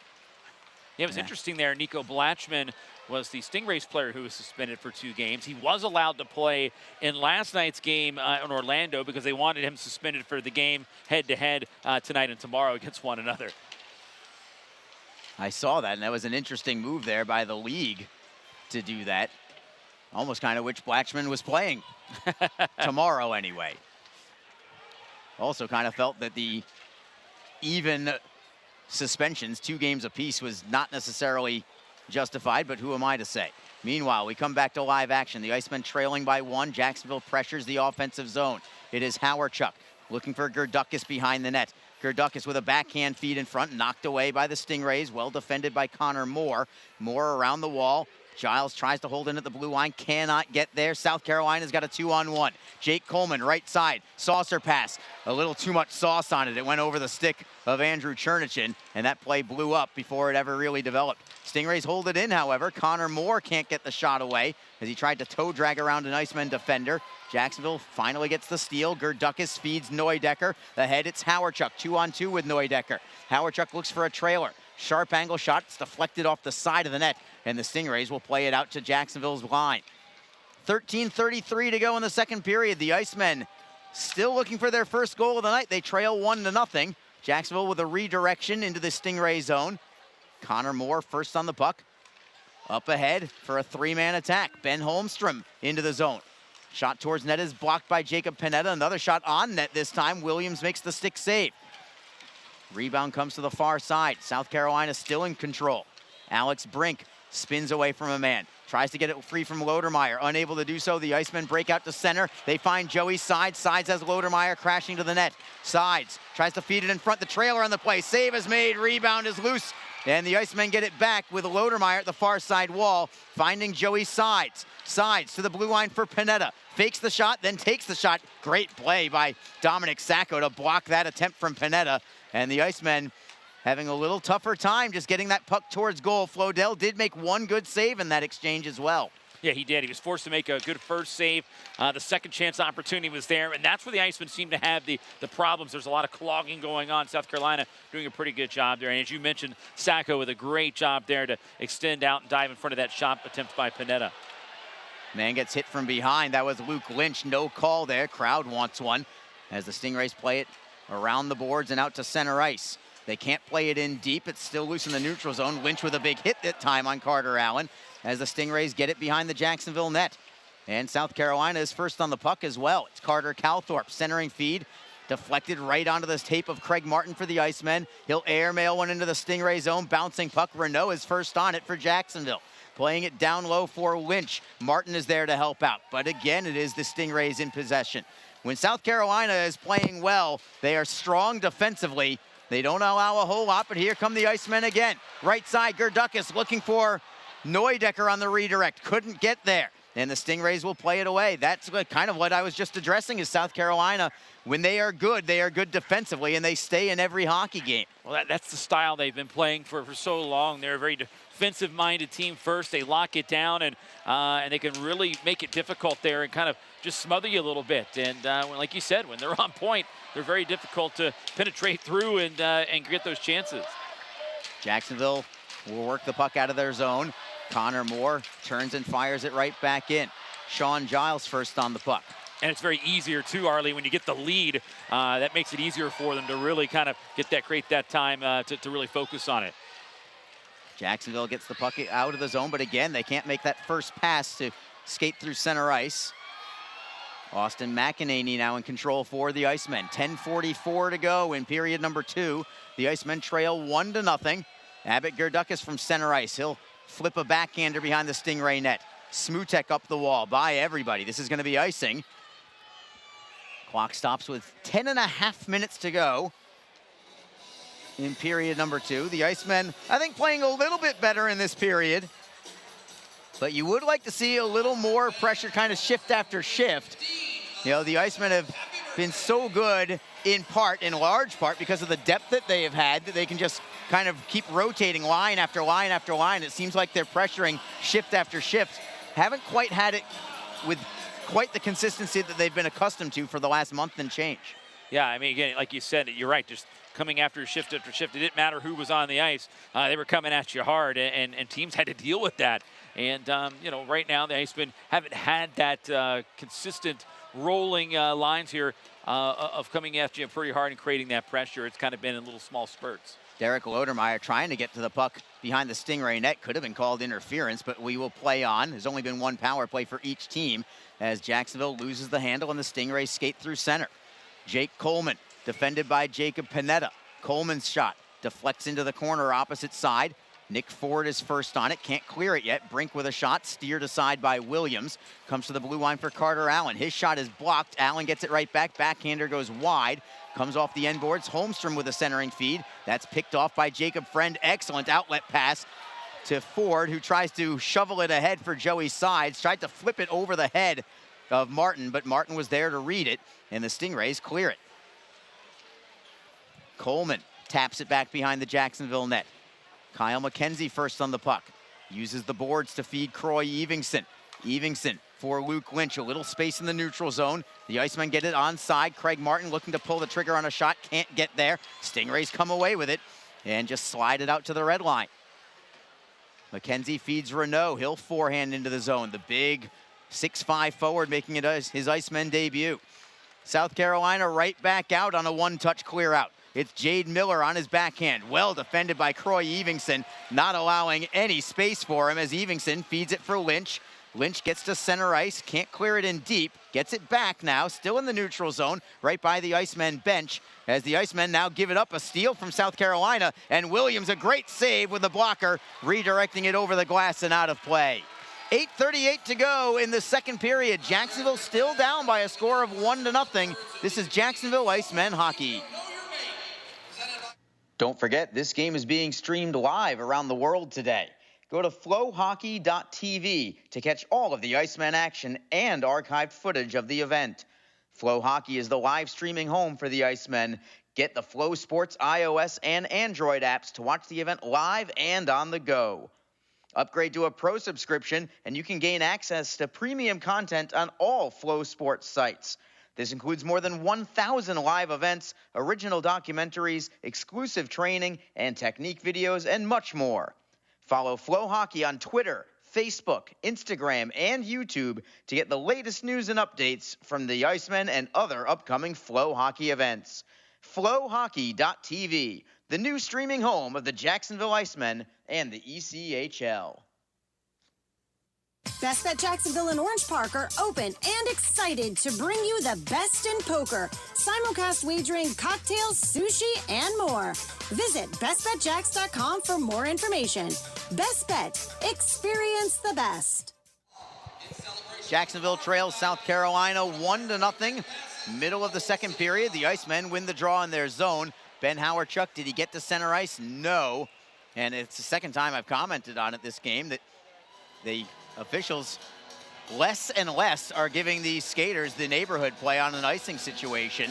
It's the second time we've seen it tonight, once in favor of Jacksonville and this time against the Icemen, but seems like they're kind of forcing them to actually reach that red line before clearing in these days. At least more frequently. Yeah, and I'm certain that's, you know, the league set that initiative there, and they probably remind the officials that that's what they're looking for and what they expect, and don't make them, there's not going to be any free passes there. I think the main thing is just the consistency with it. You know, if it's going to be this one way one night, it needs to be that way on all nights. Jacksonville cannot clear the zone. Stingrays hold it in. It is Nate Pionk to the blue line for Connor Moore. Pionk gets it back at the right circle. Rister in a heavy screen. Ooh. I think that either went off the crossbar or maybe off the mask of Charles Williams. Either way, it was on a deflection in front, and Williams did not have much of a chance there. Fortunate it stays out of the net and stays 1-0. Now it's the Icemen behind their own cage. McEnany's feed deflected by South Carolina. The Icemen get it back, though. Good outlet pass for Howard-Chuck, but he couldn't handle it. Tries to get it back on a steal, taps it away from one man, knocks it behind the Stingray net, and then a big hit by Howard-Chuck as well, but he was not able to keep the puck in the zone. South Carolina gets it to center. Lawton Courtnall defended by a couple of men. Drop passes tapped free, but not out. A drive from Smutek deflects wide behind the net. Comes off the end boards for Joey Sides. He can't clear it out yet. Icemen get it back. It is Giles starting the rush. To the left for Ford. Ford is onside, waits for help. Standing at the blue line, he'll tap it behind the net on the backhand. Joey Sides defended by a couple of men on the play. Tries to keep it moving along the corner boards, left wing side. 2-on-2 scramble there. Sides pulls away with it. He's got it behind the Stingray net, tries to center, finds Lodermeyer, cleared away by South Carolina at the last moment. They got it by Jacob Friend for an icing call. The Icemen on the doorstep, but Lodermeyer couldn't locate that feed from Joey's Sides. Love the effort from Sides, though, along the wall. Yeah, he goes pretty hard there on all his shifts, and he can make some things happen and even draw, commit the, or get the other team to, commit some penalties, and he draws them into those as well because of that. But good play there, and again, another good opportunity was there. Again, just not quite a clear path there. There's a stick, there's always something in the way, or a stick gets lifted.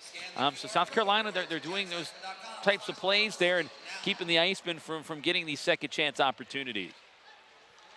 You almost get the feeling that if the Icemen can tie it up, they'll really kind of break things open. The pace of the game, that in terms of that, they kind of break the pace of the game wide open a little bit as the Stingrays get it back. A save made by Williams. Rebound comes up high for the Icemen. It is Panetta starting a 3-on-2 odd man rush. Over the blue line, it is Ford. Into the slot, it's Lodermeyer. Rister just wide. It redirects right in front of the cage. Stingrays pull it away and clear it out to center ice. Yeah, it's just that kind of night right now. The Icemen are so close. Even on that bounce, it looked like it was going to go bank in off the back of the leg or the skate. Martin in the high slot for Jacob Friend. Cross ice for Panetta. Now it's Martin in the high slot. Fakes the shot. He'll drop it for Friend at the blue line. Friend can't pull the trigger either. It's Luke Lynch at the left circle. He's in the slot. Rister is blocked. The Stingrays were all over that in terms of being in the shooting lane the whole while.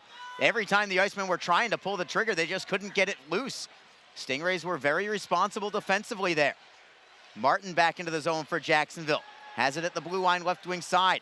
Had his stick lifted briefly. The Stingrays try to clear. They do get it out. Jacksonville back in control with 5:33 to go in the second period. Martin over the blue line. Drop pass to nobody in particular. The Icemen fortunate it stayed in the zone, but they will lose possession on the play. And South Carolina tries to skate in. That's picked off by the back checking of Bauer Neudecker. Craig Martin deflects in behind the net of Floydell.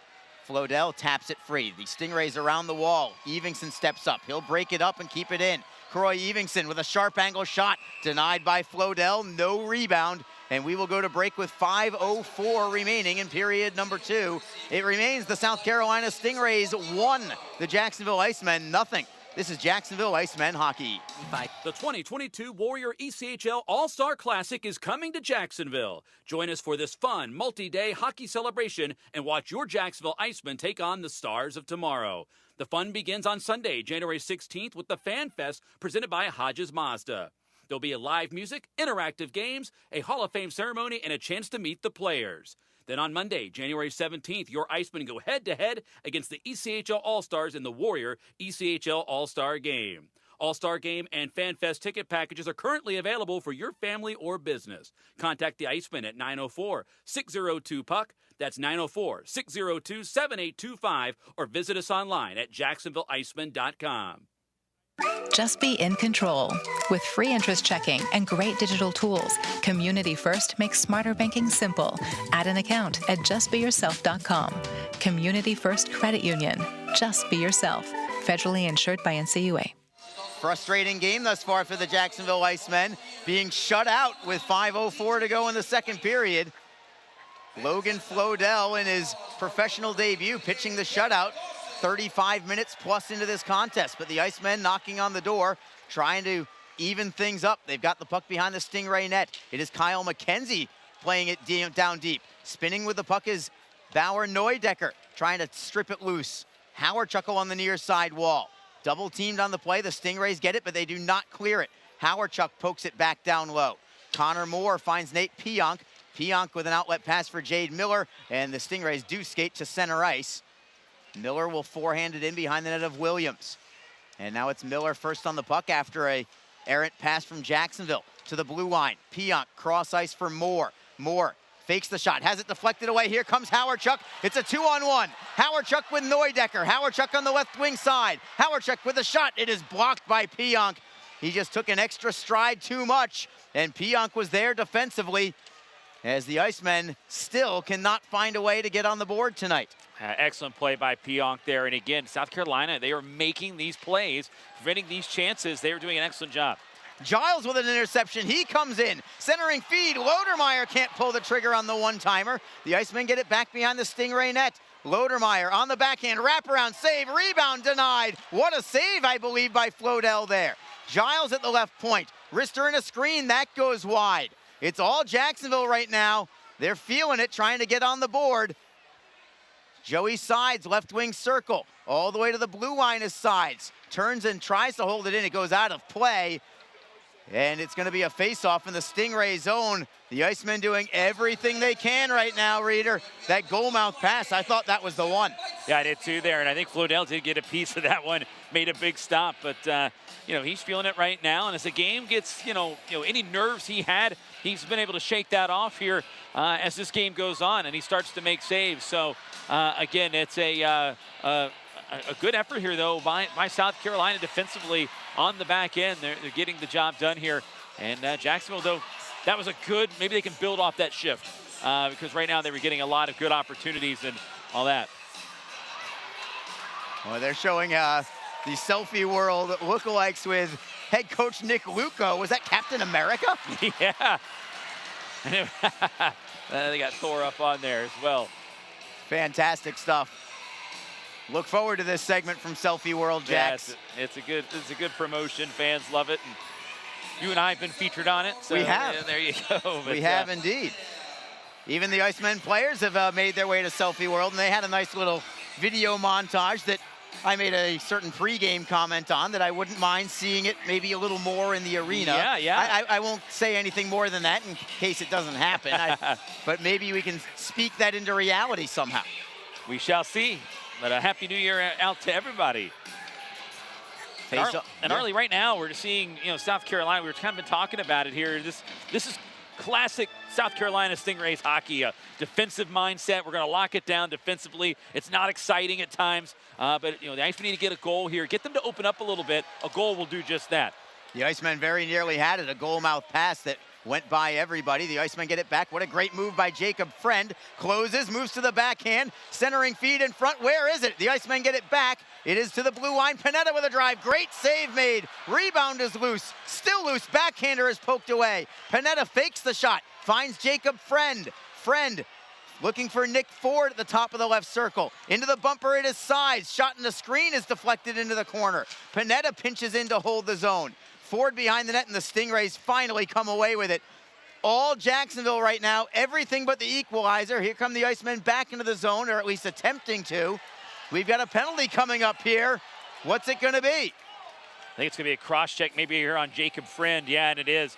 Now you got a little rough there with Chernichin here. And Chernichin, he can bring out the worst in people sometimes there. He gets under your skin. And Friend with a clear cross check while Chernichin was down. It's an obvious call here for the official. Real momentum stopper there for the Icemen, too. Tough to see it, as it has been all Jacksonville in this period. The shots on goal don't necessarily show that. It only shows 8 shots on net for the Icemen, but give credit to South Carolina. They blocked a ton of shots. The Icemen have missed on opportunities in terms of just not making that final pass. And yes, they have had some shots on goal and when called upon. Logan Floydell has been quite excellent, I would say, at this point. He really has. You know, he stopped all 17 shots, and he's got shut out on his mind. And, you know, now the Icemen just got to find a way. They got to get this penalty killed off here and perhaps maybe get an opportunity created here. But this is exactly the Stingrays want to play their hockey on a nightly basis. It's what they've been striving to do. They haven't been able to do it. But right now, everyone's kind of bought in. And defensively, they've been excellent here tonight. The Icemen have the puck in their own zone. It is Luke Lynch looking to clear it out, rolling at the blue line. The Icemen get it free. They do get it to center. Craig Martin looks for a steal. It's a delayed offside here, and Martin is now going to touch up. He was trying to get the puck at his own blue line and create a potential breakaway if he had the speed and momentum working in his favor. He did not, as it turned out. But still a very good penalty kill in the early going. 30 seconds already elapsed, and we have a neutral zone faceoff. You mentioned that it's been a little while since the Icemen have scored shorthanded, Reader. Could not ask for a better moment than right now to try and end that string. Yeah, no, I would agree with you. And, you know, I mean, this will be a perfect time to bust through. And, you know, those are such shorthanded goals are such momentum changers. They really are. And that would be a great time for the Icemen to get lucky number 7 there as far as the shorthanded goals department's concerned. South Carolina can't gain the zone. It's a delayed offside. Now they're going to call it, and I wonder if it's going to be called an intentional offside. I think it is. Yeah. And it should be. Linesman Cole Rui talking to Alex Brink, who touched the puck, and I'm paraphrasing here, but it's probably worse to the effect of, you know exactly what you did. Yeah. Of course it's going to be an intentional offside. Yeah, the Icemen were calling for it, pointing towards the other way, meaning the face-off is going to be deep in the Stingrays in, and that's just where the Icemen would love to have them taking draws now with them being on the power play. Not much going on this power play thus far for South Carolina, but still plenty of time left on it, 1:10 and counting. The Icemen break the play up at their own blue line. Stingrays get it right back. Forehand denied by Williams, and the Icemen do work it off the glass and out. Panetta made a great initial play on the steal, but it was stolen right back, and South Carolina had a power play bid there. Williams with an important save to keep this one at 1-0. Now it's Jacksonville trying to steal at center ice. Stingrays clear it in. Williams blocking the puck for Croy Evenson, who's got some time, and he'll wrist it the length of the ice, and now hustling for it is Abbott Gerdukas. Moving to net is Howardchuk, shorthanded. Gerdukas tries to put it on goal. It is blocked again by South Carolina. The passing lane was covered. Gerdukas had to try and create his own shot, but South Carolina was there and responsible defensively yet again. Yeah, the big body of Justin Floric at 6'5" there, stepping into the track there of that shot. Foot race for the puck at center ice. Nick Ford for Jacksonville. Tries to beat his man wide. Gets it behind the net, centering feed, and McKenzie couldn't put it on goal. Ford gets it back into the slot. McKenzie with a slapper. That goes wide. He was gassed on that initial rush on the 2-on-1, but Jacksonville getting more chances shorthanded as teams go to full strength now with 30 seconds to go in the period. Williams just got enough of that with the tip of his glove. Stingrays with it in the zone, centering feed, blocked by Jacksonville. Trying to find the handle is Nick Ford. Stingrays get it back. Ford now with 17 seconds to go. He'll skate with the puck. Feeds it ahead for McEnany over the blue line. The defenseman leads the rush. Rister on goal. Floydell with a save. Clock stops with 8.7 seconds to go in period number 2. That was a nice play there by McEnany. He didn't really have the option on the pass, so he kind of swung it wide there, and he kind of drew Bryce Martin, the defenseman, into the screen of the goaltender, and then he shot it around him, hoping to maybe catch Floydell off guard there. Smart play. It wasn't a booming shot or anything, but one that was set up there. It was a good awareness there by McEnany. Well, the Stingrays' only goal of the game was in the final 10 seconds of the first period. Maybe Jacksonville can counter. with a goal in the final 10 seconds of this second period. Face off to the right of Floydell. Stingrays win it. They will clear it. That should do it. This is not going to be icing, and time will expire. So the Icemen trailing 1-0 after 1. Same score after 2. No scoring in that second period, and the Stingrays still on top by 1. The Icemen have been pretty good in this situation, however, when trailing after 2 periods. Better than most, I would say. 4 victories already this year when trailing after 2 periods of play. We'll find out if they can do it again. They have certainly been in this situation before, and with this 10-game win streak potentially on the line, they need to try and do it again. Well, the third period has been the Icemen's period, really in all phases here. The Icemen heading into tonight, they've outscored their opponents this season 30-13 in the third period. So, they've been able to score goals, but also prevent them as well. So, third period's been a good period for Jacksonville if you're speaking statistically and historically this year.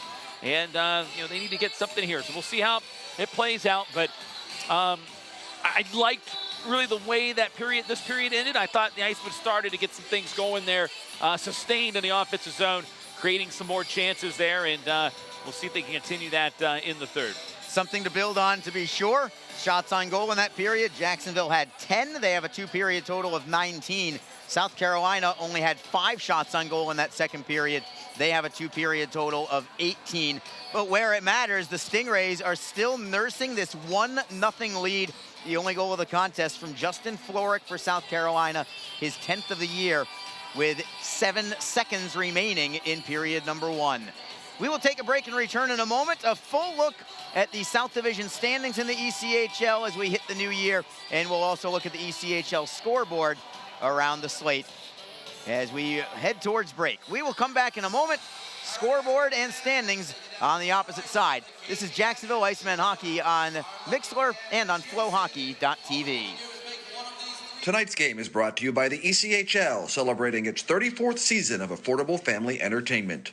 The ECHL would like to recognize the following league sponsors: AMI Graphics, official signage provider; AthleticNet, official jersey supplier; Baron Rings, official championship ring supplier; BFL Canada Insurance and Sutton Special Risk, sponsors of the 2022 ECHL Hall of Fame induction ceremony; Flow Sports, the exclusive streaming provider of the ECHL; Geico, official auto insurance of the ECHL; The Fairley Group, official commercial insurance provider; Handbid, the official mobile auction app; Honig's, the official partner of the ECHL officiating team; Howie's Hockey Tape, official hockey tape and lace provider; In Glasgow, official puck provider; My Grey Group, your source for game-worn jerseys; Sideline Swap, official online marketplace of the ECHL; and Warrior, exclusive on-ice equipment provider of the ECHL and title sponsor of the 2022 ECHL All-Star Classic.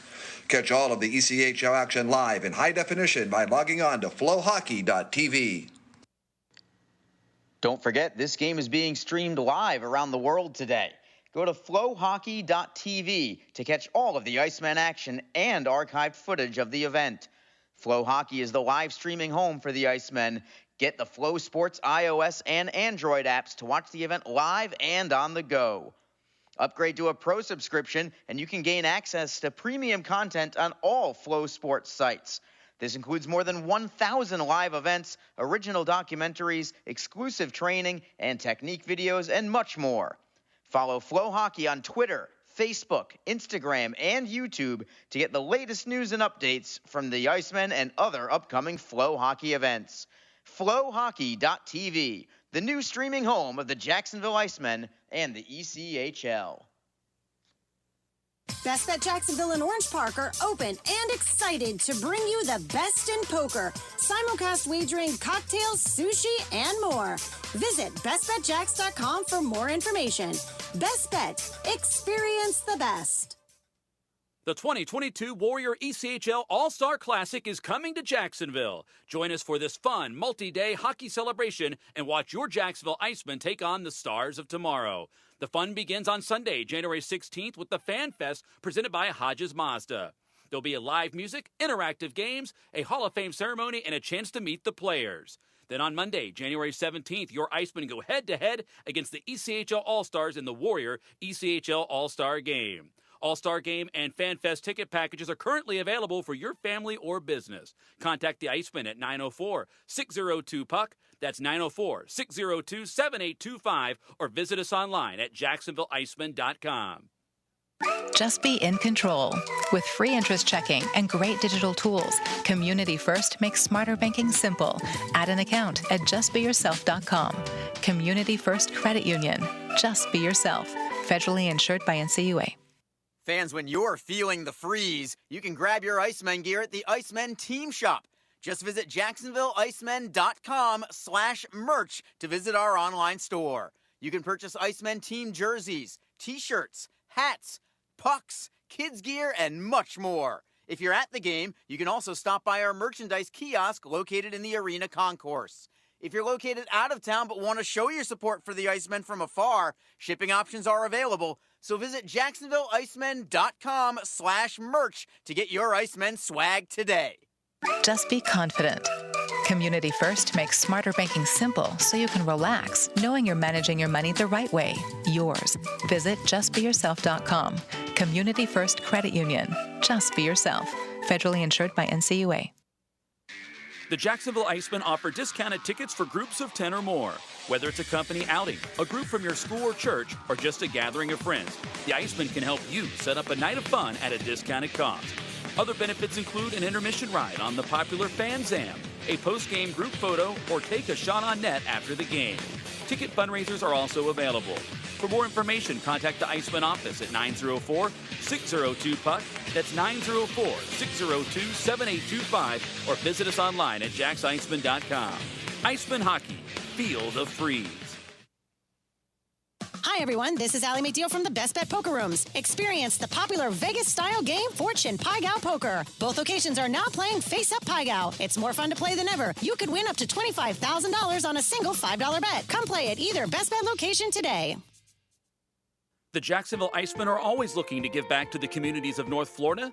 The team offers a ticket fundraising program that many local nonprofits and schools and charitable organizations can take advantage of. The program is simple. Your organization sells tickets to an Icemen home game, and a portion of each ticket purchase will go directly to your cause. This is a fun and easy way to raise money and gain exposure for your organization or school. For more information, contact the Icemen office at 904-602-PUCK.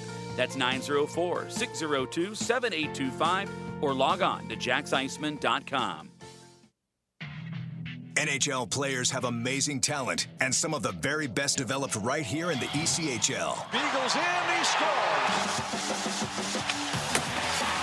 Now, follow all your favorite ECHL alumni every night on NHL Network's primetime hockey show, NHL Tonight. Both teams recognize how big this matchup is. Fire save by Dubik. Rebound! Goosebump stuff. NHL Tonight, every night 6 Eastern on NHL Network. What is your role in the fight against cancer? The answer could be as simple as driving your car. For many cancer patients, getting to and from treatment is one of their toughest challenges. The American Cancer Society needs volunteer drivers to help provide transportation for people in your community. Through the gift of a lift in your car, you can help patients take one more step in the road to recovery. Get in the driver's seat in the fight against cancer. To find out more, call your American Cancer Society at 1-800-227-2345 or visit cancer.org. After 2 periods of play, the Jacksonville Icemen, in at least recently, unfamiliar territory. They trail after 2 periods of play. Well within reach. It's a 1-0 hockey game, almost a soccer match kind of feel to this one, with South Carolina taking a lead in the first period and just trying to pack it in defensively from there. And so far, they have done that successfully, but they'll need to do it for 20 more minutes in order to come away with the upset victory tonight. And Jacksonville feeling awful good about their game, certainly not discouraged at this point with so much time left. Yeah, and again, we've talked about it right before the break there, how well the Icemen have played this year in the third period. 30 goals scored. They've only allowed 13 against, so I mean, these are great numbers. that favored the Icemen in that regard. I liked the way they finished the second period, and thought they were starting to get a little bit of momentum here. But you mentioned it does have that soccer match feel, and it's like the old Stingrays. That's the structure they want to play in. They want to play in that defense. That's the way they always want to play. They want to lock it down, and that's why it used to always say in games in which South Carolina was really playing at their best, one of the keys was always getting the first goal in the game, get them to get out of their system and their zone, and get them to open up, and then you can counter and take advantage of it. But when they start to control the blocking of the shots, and they control the kind of trap things up, let's say, it makes it difficult to get through, and it can be a little frustrating to play against. And it worked out great for them. They got that late goal in the first, and that allowed them to get the lead. And so I think in that second period they were kind of playing in that kind of shell. They only had 5 shots in that period, so they can lock it down. And I think that's really, you're going to see more of that heading into the third period. And I wouldn't say it's really them sitting on it at all. It's just that goals have not, they've been hard to come by for this team here lately. And I think they feel like right now, with all the guys called out, this is the best chance for them, is to defensively lock the game down. The Icemen have to continue to find ways to get the puck in through in on the goaltender, Floydell. Well, plenty of time to continue to try and pepper that net and at least equalize, and then we'll see what happens from there. As we go to the ECHL standings in the South Division, so good to see on this first day of January 2022 that the Jacksonville Icemen are still in first place. 38 points on the season. That is still the most points in the entire ECHL at 18 wins, 8 losses, 1 overtime loss, 1 shootout loss. This is the latest the Icemen have ever been in first place in their team's history, going all the way into a new calendar year of a season. So Jacksonville looking to maintain at least a 3-point lead in first place if they get a victory here tonight. Let's round out the remainder of the standings behind the Icemen. Second place, the Florida Everblades. They're not far behind. Only 3 points behind Jacksonville. Florida at 15 wins, 8 losses, 2 overtime losses, 3 shootout losses. And if you want to get a little sneak preview of the scoreboard, I can already tell you that Florida is leading the Atlanta Gladiators 2-0 on the road in the second period. So if that score holds, then you're talking about the Icemen needing this victory. If they end up losing this one in regulation, then it'll be Florida only 1 point behind Jacksonville. They certainly don't want that to happen. No, they don't. And Florida getting a key player back today, and Blake Winicky. He was activated off the commissioner's exempt list, so that just makes them even stronger here. But you're right. And it's going to be kind of a battle there. But the Icemen had as many as 5-point lead on second place Florida. So again, Icemen, they need to really kind of find a way to get the win here, just because they want to keep a little bit of that cushion. Otherwise, again, Florida's going to be right on their heels. Right behind Florida, the Orlando Solar Bears sit alone in third place right now. They've built a little bit of a cushion over fourth place as well. Orlando now at 31 points. They're 4 points behind Florida. They're 7 points behind Jacksonville. The Solar Bears sitting at 15, 12, and 1 on the year. Atlanta sits in fourth, dead even at 500, 12 wins, 12 losses, 2 overtime losses, 1 shootout loss for them at 27 points.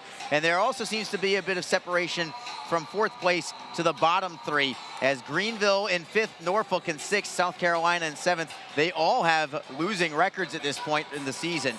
Greenville and Norfolk both with 23 points, and South Carolina, tonight's opponent, currently in last place at 21 points on the campaign. Also on the scoreboard tonight, every team in the South Division is playing this evening. The Orlando Solar Bears have a 2-1 lead at Greenville. That's after 2 periods of play. The Norfolk Admirals are playing out of division. They are in Wheeling. Wheeling's having a sneaky good season, by the way, this year. And Norfolk and Wheeling tied at 2 after 2 periods of play. We will take another quick break and return momentarily. When we come back, we'll be set for period number 3. Let's see if the Icemen have another third period comeback victory in them tonight as they look to extend their franchise best winning streak to 10 in a row. It's 1-0 South Carolina after 2 periods of play. This is Jacksonville Icemen hockey. Don't forget, this game is being streamed live around the world today. Go to flowhockey.tv to catch all of the Icemen action and archived footage of the event. Flow Hockey is the live streaming home for the Icemen. Get the Flow Sports iOS and Android apps to watch the event live and on the go. Upgrade to a pro subscription and you can gain access to premium content on all Flow Sports sites. This includes more than 1,000 live events, original documentaries, exclusive training and technique videos, and much more. Follow Flow Hockey on Twitter, Facebook, Instagram, and YouTube to get the latest news and updates from the Icemen and other upcoming Flow Hockey events. FlowHockey.tv, the new streaming home of the Jacksonville Icemen and the ECHL. Best Bet Jacksonville and Orange Park are open and excited to bring you the best in poker, simulcast wagering, cocktails, sushi, and more. Visit bestbetjacks.com for more information. Best Bet. Experience the best. The 2022 Warrior ECHL All-Star Classic is coming to Jacksonville. Join us for this fun, multi-day hockey celebration and watch your Jacksonville Icemen take on the stars of tomorrow. The fun begins on Sunday, January 16th with the Fan Fest presented by Hodges Mazda. There'll be a live music, interactive games, a Hall of Fame ceremony, and a chance to meet the players. Then on Monday, January 17th, your Icemen go head-to-head against the ECHL All-Stars in the Warrior ECHL All-Star Game. All-Star Game and Fan Fest ticket packages are currently available for your family or business. Contact the Icemen at 904-602-PUCK. That's 904-602-7825, or visit us online at jacksonvilleicemen.com. Just be in control. With free interest checking and great digital tools, Community First makes smarter banking simple. Add an account at justbeyourself.com. Community First Credit Union. Just be yourself. Federally insured by NCUA. Fans, when you're feeling the freeze, you can grab your Icemen gear at the Icemen Team Shop. Just visit jacksonvilleicemen.com/merch to visit our online store. You can purchase Icemen team jerseys, t-shirts, hats, pucks, kids gear, and much more. If you're at the game, you can also stop by our merchandise kiosk located in the arena concourse. If you're located out of town but want to show your support for the Icemen from afar, shipping options are available. So visit jacksonvilleicemen.com/merch to get your Icemen swag today. Just be confident. Community First makes smarter banking simple so you can relax, knowing you're managing your money the right way. Yours. Visit justbeyourself.com. Community First Credit Union. Just be yourself. Federally insured by NCUA. The Jacksonville Icemen offer discounted tickets for groups of 10 or more. Whether it's a company outing, a group from your school or church, or just a gathering of friends, the Icemen can help you set up a night of fun at a discounted cost. Other benefits include an intermission ride on the popular Fan Zam, a post-game group photo, or take a shot on net after the game. Ticket fundraisers are also available. For more information, contact the Icemen office at 904-602-PUCK. That's 904-602-7825, or visit us online at jacksicemen.com.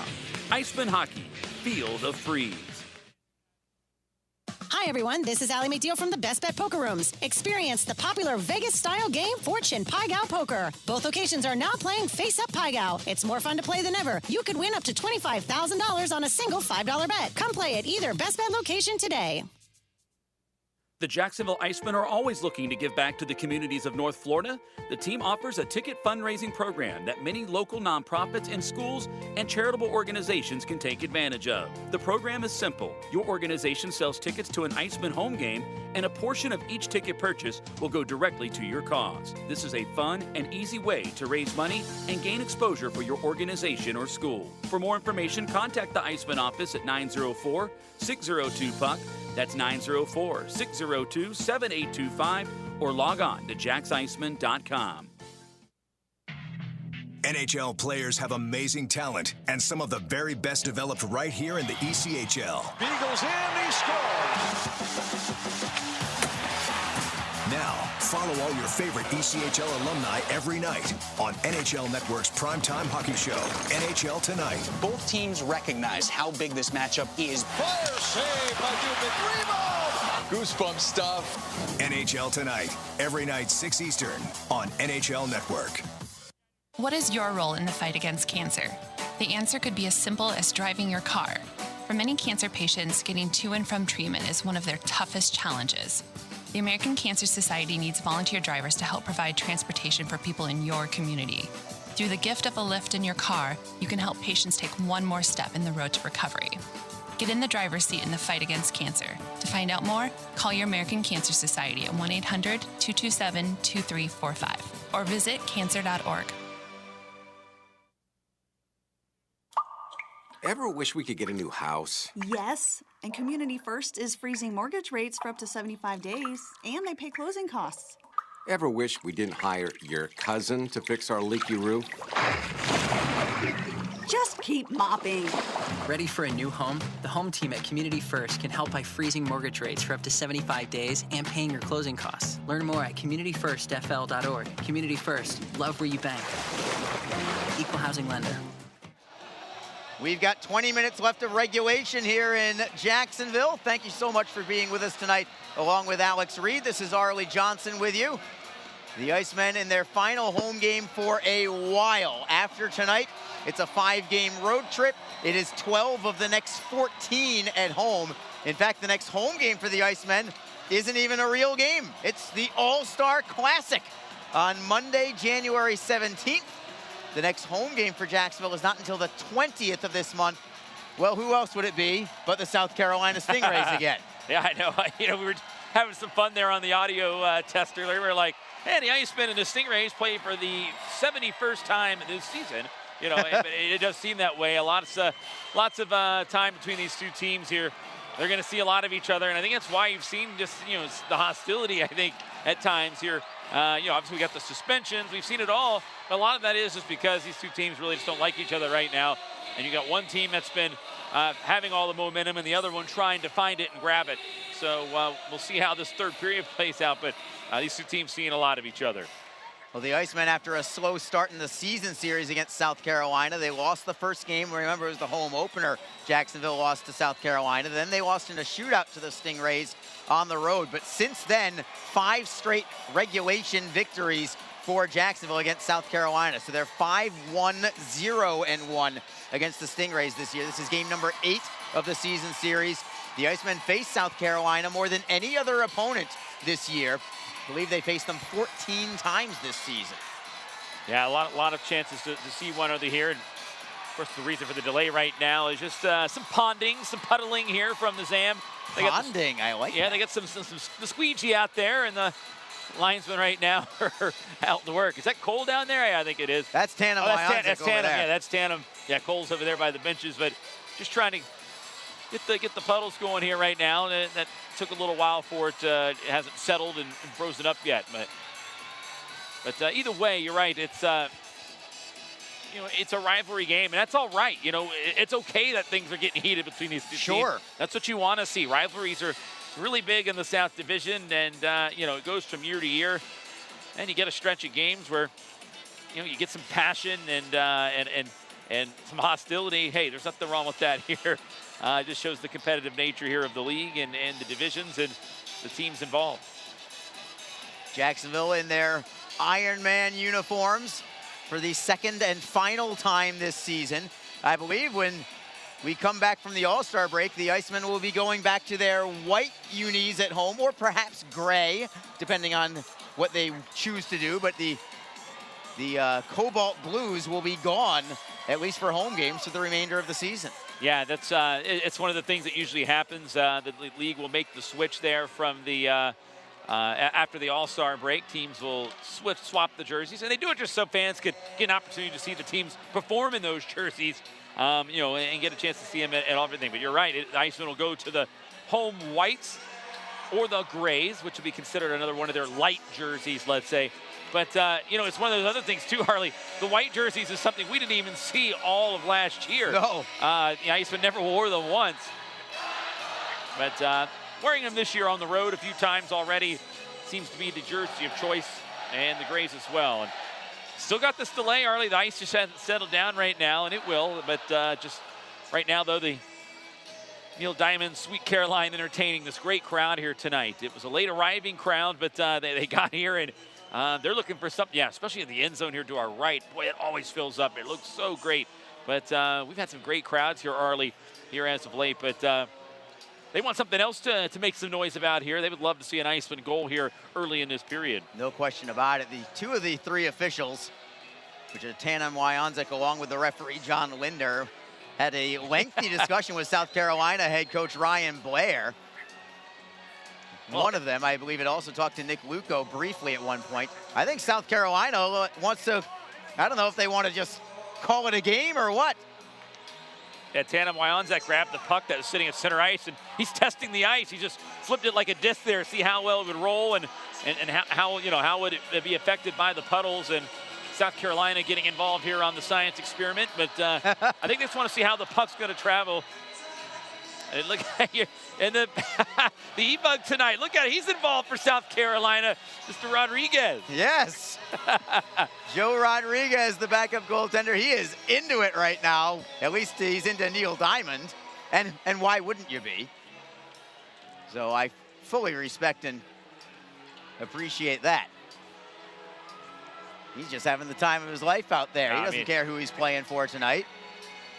Yeah, he's having a good time here. You get a chance to be an E-Bug. And of course, I don't know if you had a chance to talk about it, but the great story that happened earlier this week out of Rapid City and Utah.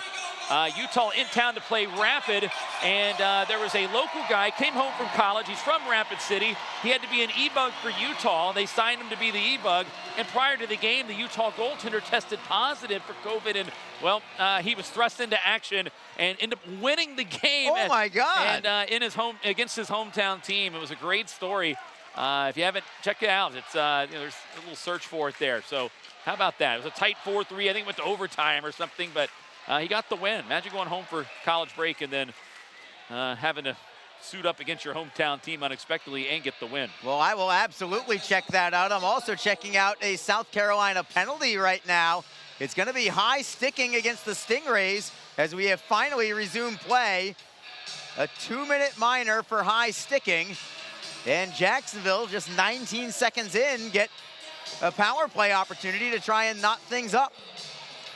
Just the opportunity they're looking for right now. Great chance for them to try to do something with it here and get the momentum back in their corner. It's Bryce Martin in the box for South Carolina. Jacksonville comes out with Luke Lynch, Craig Martin, and Ben Howarchuk up front. The Icemen win the faceoff. It is Martin double teamed. Moore tries to steal. Howarchuk helps out, and the Icemen keep it moving along the wall. Howarchuk, near side half boards, tries to spin away from Moore. Moore was there to read it. He'll tap it behind the net for Carter Allen. Allen is double teamed, but he finds the man up the right-hand side, and the Stingrays will skate to center ice before playing it into the corner. And this is the Icemen's first full opportunity at the power play. The other one they had, they're 0 for 1 coming in. The other one was kind of with some offsetting penalties, so it was somewhat of a shortened opportunity. Icemen get a steal. They get it behind the net, nearly put it on goal, but it was behind the cage. Jacksonville gets it back, though. Gerdukas to the blue line. Panetta holds the puck, feeds Gerdukas at the left circle, playing it down low. Lynch with a centering feed. Picked off and cleared out by South Carolina. That's the theme of the game, Arlie. The Icemen trying to center one in front, and then Moore gets his stick on it, breaks up the chance. That is what the Icemen have been dealing with all game long. The power play for the Icemen has been very good as of late. They're 10 for their last 42. That's 23.8% for the Icemen, but they really need one now. South Carolina tries to clear. They have it behind their own net. Smutek on his forehand. He gets it between the point men and back behind the Jacksonville net. Just 42 seconds left on this power play. Williams will feed it himself for Nick Ford getting some power play time. Or it's Giles, rather. My apologies, Sean Giles. Giles at center ice for Croy Evingson getting some power play time. He falls down, tries to get it free for Giles. Giles along the wall. Chernichin got a piece of it. He can't clear it out yet. Still battling for it. The Stingrays do get it, and they'll play it to the Jacksonville line. One final rush for the Icemen on this power play. 13 seconds to go on the man advantage. Giles through the neutral zone. Feeds Lodermeyer, who is onside. Takes a hit in order to tap it into the corner. Looking for Neudecker. Stingrays get the puck, and they are able to clear it again. That will do it. Out of the penalty box is Martin. It stays 1-0 South Carolina. Still in the early going of the third period. Jacksonville through the neutral zone. Lodermeyer over the blue line. His pass goes off a skate out to center, and the Stingrays skate with the puck in transition. Shot deflected away. Coleman got that shot away. Evingson got a piece of it, knocked it over the glass and over the glass and off the netting. And the Icemen unable to do much with that power play, Reader. As good as they have been as of late, no shots on goal on that power play. Yeah, just had a difficult time getting it set up. And, you know, they had it set up early on, but again, the Icemen trying to center and pass, and it got broken up. And from there, they never got it set back up again and gave themselves a chance in that one. So early opportunity, goes for naught. Still plenty of time here. 1-goal hockey game. Icemen, they're still running into some sticks and skates and everything that seems to be getting in the way of their passes and shots here throughout this game. So many opportunities, they just have not found a way, but here they come again, the Icemen. Pineda looking for Martin, could not split the defense. South Carolina plays it out to center, bouncing puck, that goes their way also. Patrick Kramer, left wing side, takes it behind the Icemen bench, he blows a tire, and Jacob Friend picks it up. Good touch pass to Jacob Pineda as the Icemen break out. It's Pineda for Lynch, who takes it off the wall and skates into the zone right side of Floydell. Craig Martin tries to find a man up high. That is Neudecker. Neudecker at the left wing circle. Moves it up high. Giles for McEnany. Back for Giles. Rister is blocked. Getting it right back is Giles. Moves it for Neudecker. Turnaround shot. That's deflected behind the net. Looking to center is Lynch. Picked off by South Carolina. Sacco will flip it out of the zone. Nice and safe. The Stingrays are not going to do anything fancy right now. It's Austin McEnany for the Icemen. Gaining the red line before rimming it around behind the Stingray net. Jacksonville is first on the puck. They'll reverse it for Neudecker. Neudecker behind the net for Howardchuk. Centering pass is picked off. Comes to the blue line. McEnany holds the zone. Taps it away from another man. Then it's picked off by South Carolina. Courtnall moves on Neudecker. Now it's Giles forcing Courtnall into the boards. Gerdukas takes the body as well.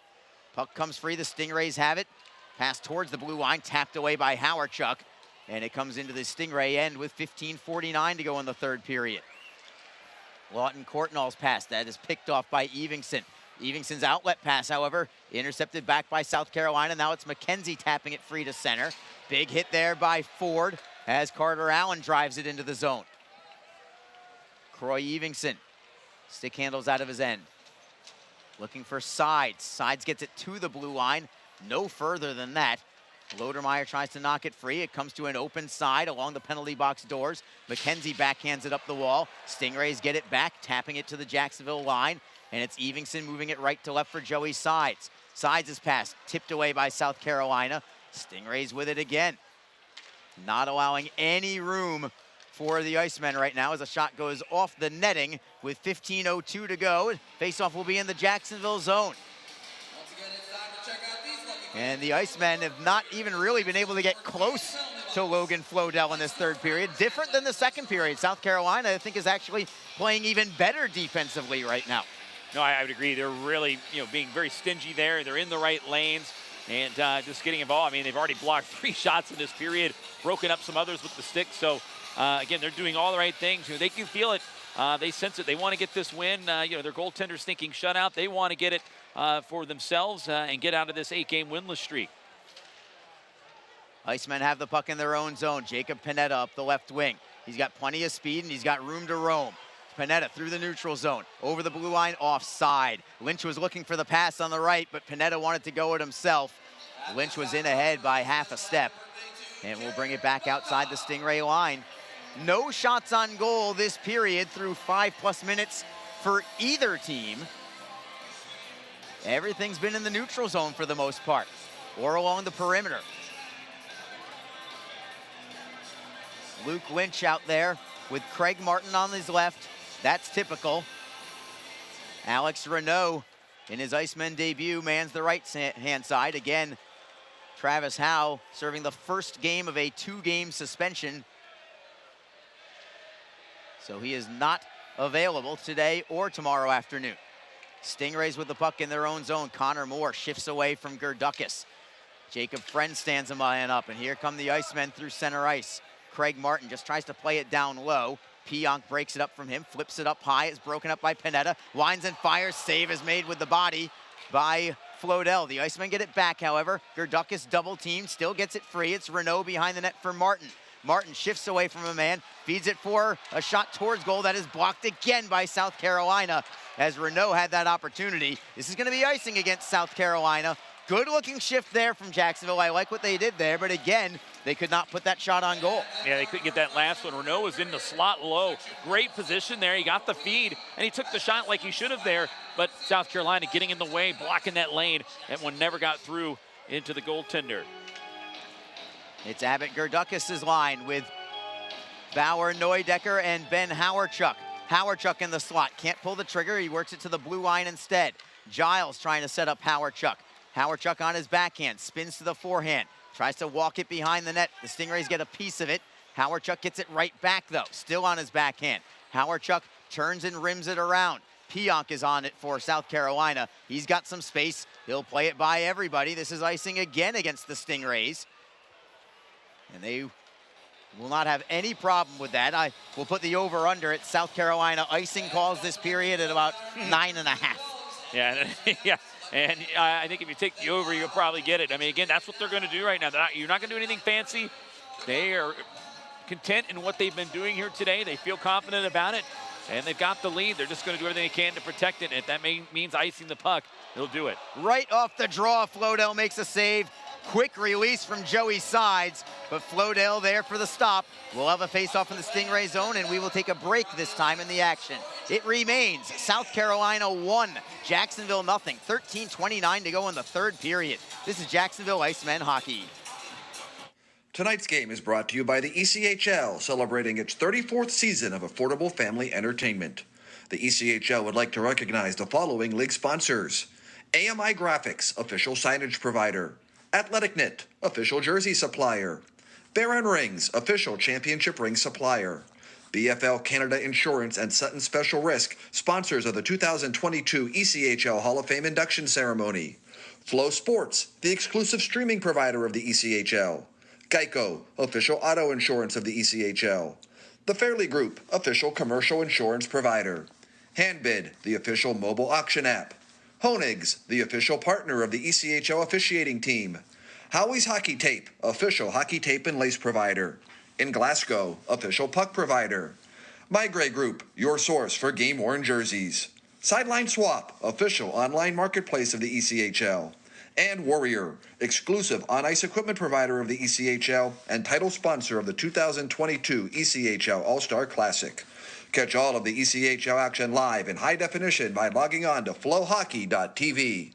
Jacksonville still pressuring towards the goal. Bouncing puck trickles wide of Floydell. The Stingrays behind their own net have possession.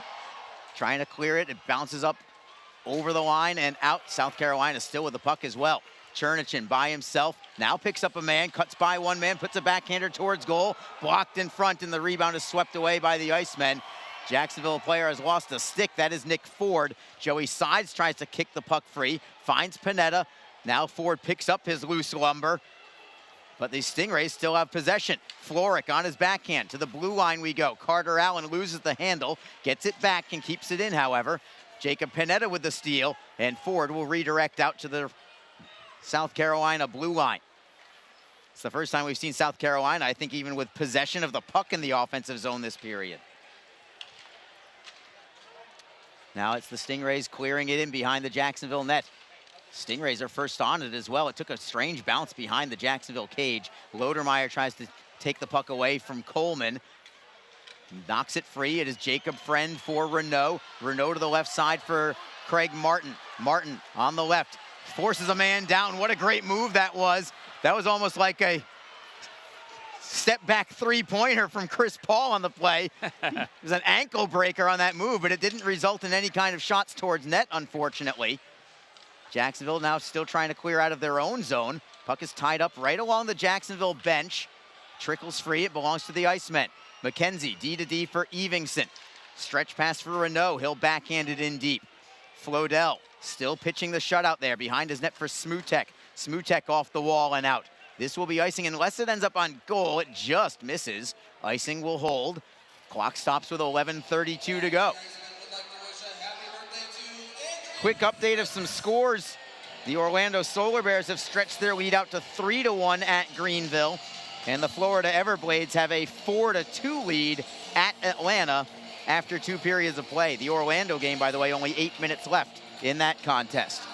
Great crowd tonight, 8,096 this evening. Second best crowd of the year, perhaps, or third best, I would say, maybe behind opening night and the school field trip game, right? Yeah, it's up there for sure. It's not the biggest, but I'll have to double check the numbers. We've had some great crowds. I mean, the Icemen in attendance in the top 3 in the league, and even the 2 back-to-back Wednesdays we had here in the last 2 weeks have been great. Yeah, 6,000 plus on back-to-back Wednesdays as the play comes back into the Icemen zone. It's Ben Howarchuk streaking away from one man. Tries to move it to the red line. He taps it free for Gerdukis. He's onside. Drop pass for McEnany. Shot on net. Save is made. Rebound is loose. Neudecker with a shot. Another save by Floydell. 2 big-time saves as the Stingrays clear out. Neudecker with a great chance to try and tie things up. Looking for his second goal in as many games in an Icemen uniform. Oh, he almost had the short side goal on the second chance. The Icemen haven't had too many second chance opportunities. That one they did, and it was a beauty, but they couldn't put that one home. Stingrays with it at their own line. It's Jade Miller trying to get center before forehanding in cross corner. Jacob Friend first on the puck. Good touch pass for Joey Sides. Now it's Ford over the blue line. Finds Sides in the slot. Forehand is blocked. Again, South Carolina gets in the shooting lane. Sides on his backhand. Far side wall. Taps it loose. Finds Ford on the play. Lodermeyer for Sides. Sides tries to work it to the blue line. It's knocked away by Carter Calthorpe. Played out to center. The Icemen get it back at their own blue line. Couple of men go down off the puck as Lodermeyer takes it into the zone. Carter Allen tries to knock the puck away from Nick Ford. Still behind the net. Ford looks for the steal. Separates him from the puck, but not enough to gain possession. Big hit from the Icemen as well as Miller throws a man down. We've got sticks up high on the play. Jacob Panetta going in deep. And we're going to have, I believe, matching penalties here, unless somebody else does something a little silly. Well, Panetta stepped into his check there. Wasn't going to let this man get the puck there that easily. And he came hard after Panetta after the hit. Did not appreciate it whatsoever, but that was Miller again getting involved. Miller. I almost kind of hope it's a 4-on-4 situation here, Eder. The Icemen could use a little extra ice for a couple of minutes here, I think. I think they've got the speed advantage over South Carolina, and the Stingrays don't really want to do too much right now. It looks like they may do that here as long as they put both penalties up on the board, but you're right. You know, I think the Icemen could use that extra space out there. That also, you know, doesn't allow South Carolina to really smother and take up the space there. Might open up some lanes here, so we'll see how this plays out. Looks like both penalties are going on the board. So it's a little 4-on-4. This could be advantageous here for the Icemen because of the speed they possess here and the fact that they've found success in 4-on-4 goals here in the last couple of weeks. They have. They've got a few of them over the last month and change. If they get one here, I don't think any of them would be bigger than what they would have tonight if they can find the equalizer in the closing 10 minutes of regulation. Got a stoppage in play as well, so maybe an opportunity for the Icemen to get the proper 4 skaters out there with some rest. I don't think it's at a point yet where you gamble with 3 forwards and 1 defenseman. But it wouldn't have surprised me if Nick Luco went that route. For the moment, it's Ben Howarchuk and Abbott Gerdukis up front. Kyle McKenzie and Croy Evingson are the defensemen. Nick Luco is having a conversation with linesman Tanem Wyanzik, maybe about where the faceoff is supposed to be, perhaps. The faceoff is outside the blue line. I think that Luco wanted that one in the offensive zone, but he's not going to win that argument.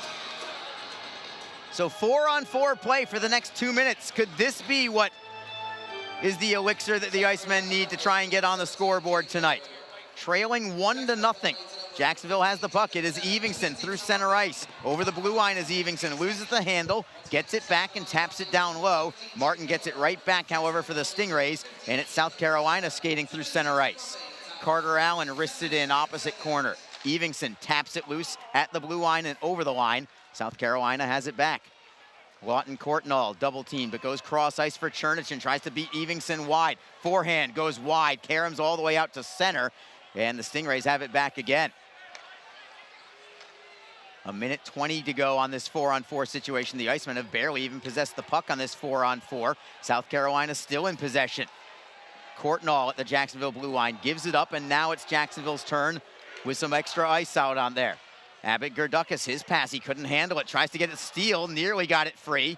Pionk almost lost the handle between his skates. Stingrays get it back, though. Alex Brink, 1-on-3, takes it into the Jacksonville zone. He still has control of the puck.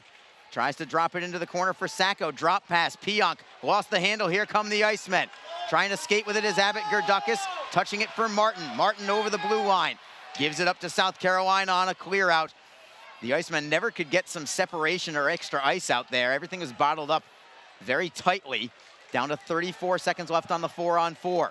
It is Martin for Jacksonville, paired with Luke Lynch. Martin is forced deeper into his own zone. He'll drop it wing to wing for Sean Giles. Down to 8:14 to go in the third period. Giles fortunate to knock it free for Martin. Martin dekes away from one man, works it for McEnany. McEnany is onside, playing it into the corner, looking for Luke Lynch. It is Martin. Martin behind the net for Lynch, rimming it around to the blue line. Giles is there. Cross ice for McEnany. Can't handle the bouncing puck. He'll take it off the wall for Lynch. Lynch on his backhand, being held up on the play as each team gets a man back. We skate 5-on-5. Stingrays get the puck, and they'll skate to center ice. Not much doing there in that 4-on-4 situation for either club. Barely any shots on goal in this period. Jacksonville has 3, South Carolina has none. It is Giles for the Icemen, up the right side for Ford. Ford behind the net, couldn't center, tried to get it onto his forehand to get a shot on goal, but he lost the handle before he could get there. And again, the Stingrays just safely out of the zone. At center ice, Panetta knocks it free from one man, but the Stingrays get it back at their own blue line. Smutek, D to D for Allen. Crowd's getting a little restless here, looking for the equalizer as much as the Icemen are. Justin Florek, who has the only goal of the game, feeds Smutek up the right side for Chernichin. He could not handle it. It's another icing call against South Carolina with 6:58 on the clock in the third period. Yeah, the 4-on-4 a little disappointing. I was expecting them to be a little bit more wide open there. Just didn't really work out. The Icemen a couple times on the breakout, but their passes just missed. Then on that last exchange there when the Icemen had in the zone, boy, they fed it nicely to Ford. If he catches that cleanly on his stick, he's going in one-on-one in on the netminder. Jacksonville wins the draw. It's Jacob Panetta. He'll play it in deep, the defenseman, down low, but the Stingrays get it right back. Courtnall on his forehand, plays it by Neudecker, and back into Jacksonville's end. Neudecker was at the point, covering for Panetta on the play. It's Jacob Friend for Jacksonville. Left to right pass for Neudecker. Had it caught in his skates. He gets it back. Couldn't play it in deep. Friend gets it back. He'll chip it ahead. Neudecker tries to golf it in. He will. South Carolina on the puck first. Martin rims it around for Brink. Brink loses the handle. Neudecker gets the steal. Stingrays steal it right back and chip it off the glass and out. Down to 6:18 to go. Here come the Icemen again. Howardchuk is onside, trying to beat his man wide on the right wing. He'll button hook at the goal line extended. Shot in the screen, trickles wide. Brink on his forehand. Held up by Gerdukas. Helping out is Howardchuk, knocking it loose. Looking for Gerdukas again, but the Stingrays are just ahead of him. And South Carolina will loft it high into the air. Took a crazy bounce right to Alex Brink. Icemen get it back, however. It is Renault for Evingson. Cross ice for McKenzie. McKenzie with a good outlet pass. Here come the Icemen. Martin with a drive, deflected out of play, and we'll go to one final media timeout with 5:44 to go in the third period. It is still South Carolina 1, Jacksonville nothing. This is Jacksonville Icemen hockey. The 2022 Warrior ECHL All-Star Classic is coming to Jacksonville. Join us for this fun, multi-day hockey celebration and watch your Jacksonville Icemen take on the stars of tomorrow. The fun begins on Sunday, January 16th with the Fan Fest presented by Hodges Mazda.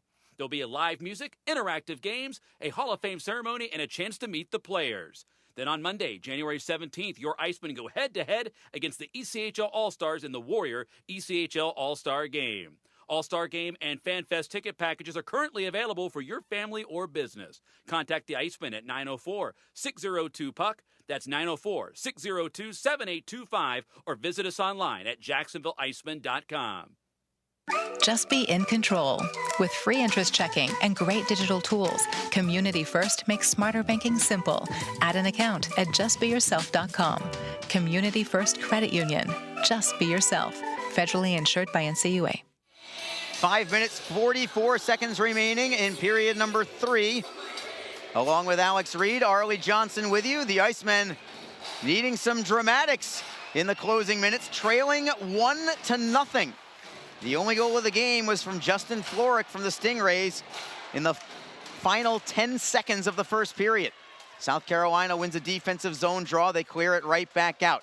The Stingrays have 0 shots on goal. I don't expect that to change as Jacksonville plays it behind the Stingray net, and losing the handle was the goaltender, Floydell. The Icemen got a centering pass away, but there was nobody there. It just happened too quickly.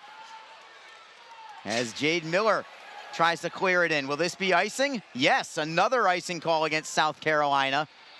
Floydell nearly gifted that opportunity for the Icemen, but they only had 1 man in deep on the forecheck. He was able to get the pass away, but nobody else could get to the slot in time.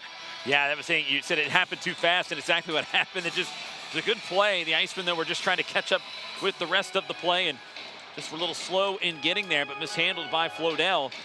And it could have been something there for Jacksonville to have exploited. Face-off is to Floydell's left. Abbott Gerdukis on the draw with Ben Howarchuk and Bauer Neudecker. Gerdukis trying to win the draw back to Jacob Panetta. It's a rugby scrum for the puck. Nobody can get the handle. Finally, the Stingrays pull away with it. They'll knock it off the glass and out again. Icing once more for South Carolina. I think we might be at the over 9.5 already, still with 5 minutes and change on the clock. Yeah, we certainly are. There'll be a few more, I'm certain of it, but that's the style they're going to play. They're just they're content right now. 1-0's enough for them right now, and they know that at some point, if it gets to that far and the Icemen haven't scored yet, they know that the Icemen will be pulling the goaltender at some point. Jacksonville wins the draw, but the deflection from Carter Calthorpe knocks it into the Icemen's zone. Huge hit by Jacob Friend, separating Calthorpe from the puck. And the Icemen stick handle up the left wing side. It is Howarchuk. Too far for Gerdukis. Stingrays play it to the Jacksonville line. Jacob Friend in control. Outlets it for Gerdukis. Gerdukis to the left wing for Neudecker. He's onside. Neudecker playing it behind the net. Moore and Gerdukis tangle for it. Still a loose puck. Neudecker tries to work it free to the blue line. Gerdukis is there. The Stingrays loft it high into the air, and again back into the Jacksonville zone. 4.5 minutes to go in regulation. The Icemen trailing 1-0. Jacob Panetta gains center ice. He'll chip in off the glass. Hustling forward is Joey Sides, but the Stingrays are first on the puck, and they'll drive it around the wall and right back out. The Icemen in the neutral zone. It's Nick Ford this time. Great cross-ice feed. Looking for Lodermeyer. Slap shot on net. Save made by Floydell. What a pass from Nick Ford, setting up Lodermeyer. A bit of a sharp angle shot as he tried to break it kind of between the arm and the body of Floydell. And it nearly broke free. Yeah, and it nearly did, because Floydell did the old, he stayed still but looked behind and make certain it didn't pop out of there. He wasn't quite confident on that one, but a good look there for Jacksonville. They got to continue to press here. 4:09 remaining. This line stays out there. Derek Lodermeyer, Nick Ford, and Joey Sides. And the Icemen win the draw. Shot from Ford is blocked out to center ice. Ford's not afraid to shoot either. As the Icemen get it to the red line, they'll forehand in. Ford gives chase. He'll finish his check on Carter Allen as Joey Sides gets to the puck. Sides, double teamed, works it towards the blue line. It's out of play on a deflection, so no delay of game against South Carolina with 3:50 to go. Yeah, that would have been an interesting situation there, giving the Icemen a power play late, even giving the Icemen the option of maybe even getting an extra man out there with the goaltender pulled, but it stayed in, and now a face-off here in the offensive zone for Jacksonville. And now the heat starting to pile up right now on both sides. One trying to punch through, and then the other one trying to protect the lead in this shutout bid. Luke Lynch at center. Tries to get it back to Craig Martin. He wins it free. It's Panetta. Faking the shot, lost the handle, gets it back for Martin. Martin on his forehand to the blue line for Panetta. Playing it around the boards all the way to the far side. Neudecker couldn't get a handle to it, and neither could Craig Martin. It trickles out to neutral ice. Jacob Panetta playing it off the wall for Neudecker. Turns and chips it ahead. Luke Lynch tries to gain the zone. Nothing doing there. Stingrays have it at center ice. Holmstrom will forehand in behind the net of Charles Williams. The Icemen first on the puck in their own zone. Neudecker double teamed on the play as he tries to play it out. The Stingrays get the steal. Coleman will play it underneath. Friend is on the puck first, takes a hit in order to get it free for Lynch. Lynch is held up. The Stingrays steal it and keep it in the zone. Shot towards net is blocked. Rebound comes free for Jacksonville. Neudecker off glass and out into the Stingray zone. No icing here. We play on. 2:53 to go in the third period. And the Icemen still down by 1. Here comes Jacksonville through center ice. Howarchuk looking for Gerdukis. It'll redirect behind the Stingray net. Pionk gives it up to Gerdukis, still behind the goal. The Icemen try to get it free. McEnany pinches in from the blue line. Around the boards we go, trying to set up Gerdukis. Brink beats him by half a stride. Helping out is Derek Lodermeyer. Lodermeyer knocks it free. He'll find Ben Howarchuk on his backhand. Spins away from one man. He'll feed Lodermeyer behind the South Carolina net. Lodermeyer double teamed. Stingrays play it around the wall, but McEnany holds it in. Cross ice for Giles. Giles down low for Lodermeyer. Down to 2:11 to go in the game. Lodermeyer, forehand, save is made. Rebound is loose. Giles chops it towards net. It goes wide. And the Stingrays skate away with the puck. Sacco in control, 2-on-2 through center ice. He'll wrist it in on net. That's the first shot on goal for South Carolina, as Williams had to make the save from 80 feet out. Less than 2 minutes to go in the game. The Icemen have the puck at their own blue line. McEnany now gives it up. Courtnall with a drop pass. Great save by Williams with a blocker to keep this one 1-0, but South Carolina still has it. Courtnall turns and fires, and another save by Williams. Making two big saves here in the final 2 minutes to keep the Icemen down by 1.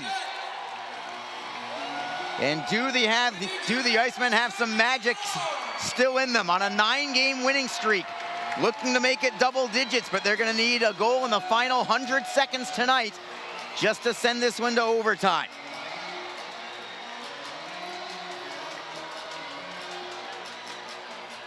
Timeout is called by Jacksonville. I'm surprised they're calling timeout here with a defensive zone draw, Reader. Yeah, you would see it when you get the offensive zone there, but could be just maybe, maybe give a little bit more of a rest to your guys that you're going to lean on here in this situation. Talk a little strategy, maybe even communicate with Williams as at what point are you going to take off and make your way to the bench. So those are the types of things I'm certain that are being discussed, but right now the discussion being made here by the coaching staff, and grease board is out there for Nick Luco, and Icemen, they know what they got to do. They just got to find one, but time right now the biggest factor. But South Carolina gripping their sticks maybe a little bit tighter there on a couple of those exchanges there in the last shift. So we'll set the scene for you when this timeout is over. The Icemen will start with 5 skaters on the ice because of this draw in their own end. They will send out Derek Lodermeyer, Luke Lynch, Craig Martin up front. The 2 defensemen, Jacob Panetta, Jacob Friend. First things first, the Icemen have to get the puck out of their own zone. At that point, Charles Williams will head to the bench for a 6th skater. Curious to see who that extra man is. I could guess Ben Howarchuk, but it's anybody's guess really at this point. Jacksonville does win the draw. It's Jacob Friend outletting it for Luke Lynch. Lynch through center ice. He'll get to the red line and forehand in. There goes Williams for the bench as we have a face-off in the Stingray zone. That clear in from Lynch took a tricky bounce right back to Floydell, and he just froze it for the face-off. So that allows Jacksonville now to set up in the offensive zone. And we've got a different alignment now with 5 forwards on the ice and just Jacob Panetta as a defenseman. Derek Lodermeyer up front with Ben Howarchuk, Luke Lynch, and Abbott Gerdukis. At the blue line, it's Jacob Panetta along with the Icemen's leading scorer, Craig Martin. Lodermeyer on the faceoff against Ben Holmstrom. Holmstrom wins it cleanly. Moore plays it around the wall. Martin tries to hold it in, and he does for the moment, but a deflection off a skate, and it comes back out to center ice. Jacksonville right back in. Martin on the backhander, 1:14 on the clock. Moore tries to clear. Held in by Howarchuk. Howarchuk tries to knock it loose for Lynch. Lynch off the end boards. Pinching in is Martin. Martin beats a man to the puck. He'll feed it behind the net for Gerdukis. Gerdukis on his forehand, centering feed. Deflects to the blue line, held in there by Panetta. Final minute of play. Martin with a shot. Save is made by Floydell. Rebound, Martin gets it back. On his forehand, tries to tap it to the blue line. It's Panetta. Panetta to the left circle for Howarchuk. Howarchuk couldn't get the shot away. He'll feed it to the line. Panetta with a drive. That's deflected. Martin hustles to hold it in. 40 seconds to go in the game. Derek Lodermeyer behind the Stingray net. It's Gerdukis at the left circle. Down low, Lodermeyer. Lodermeyer on the backhand. South Carolina clears it out to center ice. Panetta got a chunk of it, but not enough to hold in. 26 seconds left in the game. One last chance for the Icemen. Abbott Gerdukis plays it around the wall. Floydell unable to block it behind the net. The Stingrays try to clear. Panetta does not hold it in, and the Stingrays are going to get an empty net goal to finish it off. South Carolina will win this one. Oh, wait. High stick. No goal. No goal. High stick. It was touched with a high stick. Where's the face-off going to be now, Reader? Yeah, if it's played with a high stick there, and it was. So they're going to wave it off. So Icemen, I think, are going to have a face-off there in the offensive zone. It will. It's not over yet. Not over yet. Some of the fans, they thought it was empty netter making their way to the exits, but not quite the situation right now. It's still a 1-0 game. 9.9 seconds to go. One final chance here. Are they going to add a couple of ticks on the clock too, perhaps? Yeah, that'll be the next discussion right now to see. No, it stays at 9.9. Derek Lodermeyer on the faceoff. Puck is down, the Icemen win it. Shot, save made. Rebound comes up high to the blue line. Panetta leaves it for Martin. Shot towards goal is blocked. Martin with one final chance. That is blocked as well, and this game is over. The South Carolina Stingrays with a 1-0 shutout victory over the Jacksonville Icemen. And unfortunately, this winning streak comes to a close tonight at 9 straight games. Reader, it was a hell of a run. It certainly was. A team record, 9 straight wins. We'll never forget it until, well, we do it again and all that. But a situation where the Icemen fought down to the hard end here. Unfortunately, you got to give props and you got to give credit a lot to South Carolina. South Carolina put together a big game here defensively. They were blocking shots. They were getting in the lanes. This was a sound game defensively for this club. Congratulations to the goaltender Floydell getting a shutout in his professional debut. How about that? The Icemen really couldn't capitalize on that, but he had good presence in front of him, and they were there for him tonight. And South Carolina certainly earns this one here with the 1-0 victory. But for the Icemen, hey, this is a good run here for them. It's certainly not over. It's just one loss. Now they got to get back on it, and they're still a first-place team. And South Carolina, though, hats off to them. I think it's fitting that last opportunity, that last gas there with that shot at the circle was blocked, because that was really a theme here tonight. South Carolina getting in front of a lot of shots and passes today. That was definitely a team shutout for the South Carolina Stingrays this evening. But give credit where credit is due. In his professional debut, Logan Floydell makes all 23 saves from all 23 shots that he faced. And with the help of some defense in front of him, the Icemen probably had about 50 shot attempts tonight, but I don't think even half of them made it on net. And Logan Floydell cleaned up all the rest. And the Stingrays, in a turn of events, they break a 9-game winless streak, while the Icemen have a 9-game winning streak snapped this evening. Good news for Jacksonville, right back on the ice tomorrow, but it's on the road, and it begins a long, long stretch of January where the Icemen are away from home. They have 12 of their next 14 overall away from the friendly confines. Yeah, they do. This was the last chance there for them to, put something together here for their home fans. A great crowd of over 8,000 here tonight, but that Icemen 9-game win streak, Arlie, that was the longest active win streak in all of North American professional hockey. Wow. So it's something that's pretty remarkable, and the all-time record for win streak in ECHL is 23, I believe, which was set by South Carolina, believe it or not, back in 2015. So not that we were looking long-term but that was a ways down. I know the North American record's 28, set by the Norfolk Admirals when they were in the American Hockey League in 2012, but either way, this was a remarkable run. The longest active winning streak does come to an end here today, but the Icemen, they know they can get back to business here. They're facing the same team that beat them, and they know they've had success with them. And again, it wasn't a poorly played game. It wasn't their best game tonight. They just didn't really test the rookie goaltender enough here to really even rattle them at all, and Floydell gets the shutout. I think this is the game which we didn't see Wednesday, but maybe we almost expected it on Wednesday, where the Icemen lost 7 guys to the American Hockey League. Yeah. South Carolina too, I get that. Maybe a different number, but everybody's dealing with it. This is certainly not an excuse. Just one of those things where they looked a little out of sync, and maybe that could have been one of the causes of it. I think maybe we expected that game to happen on Wednesday, with all the call-ups and new guys and situations, and then the Icemen go and win 6-2. But tonight felt like that night. They're missing a couple pieces. Everybody is right now. And again, not really that excuse, but a big portion of what got them there in the previous 8 of those wins of the 9 were all gone. So again, but both teams are dealing with that.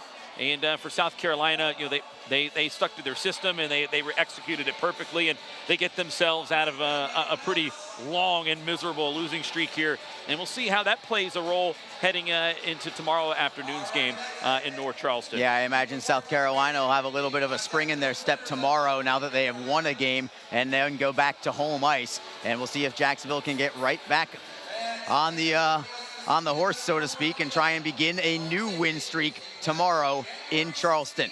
The Icemen, after tomorrow, will have 3 consecutive games in Norfolk, Virginia this week, Wednesday, Friday, and Saturday night. The next home game for the Jacksonville Icemen, well, you know what game it is. It's the one we've all been looking forward to, as the ECHL All-Star Game is the next time that the Icemen will be back here.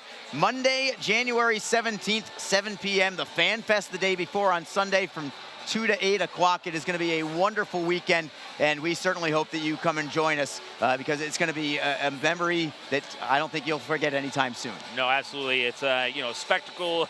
All-star events are big-time events, and Jacksonville gets to host it. I think it's really exciting. They'll be on the national stage as the game will be aired on the NHL Network, and it should be a lot of fun, and there should be a sense of pride because of the format here. The Icemen, the entire Icemen team will be going head-to-head against the All-Stars, so that'll be the next game on Monday the 17th. We'll have the Fan Fest on the 16th here in town. For more information, fans should just go to jacksiceman.com. There's packages available to get you involved. I'd love to see everybody come out here as Jacksonville and Jacksonville Icemen hockey be put on the national stage. But until then, we'll just have to wait until we're back here in downtown Jacksonville. But you will not have to wait to listen to Alex Reed. Reader, you're going to be all over flowhockey.tv and on Mixlr throughout the month of January. Again, 5-game road trip coming up for the Icemen.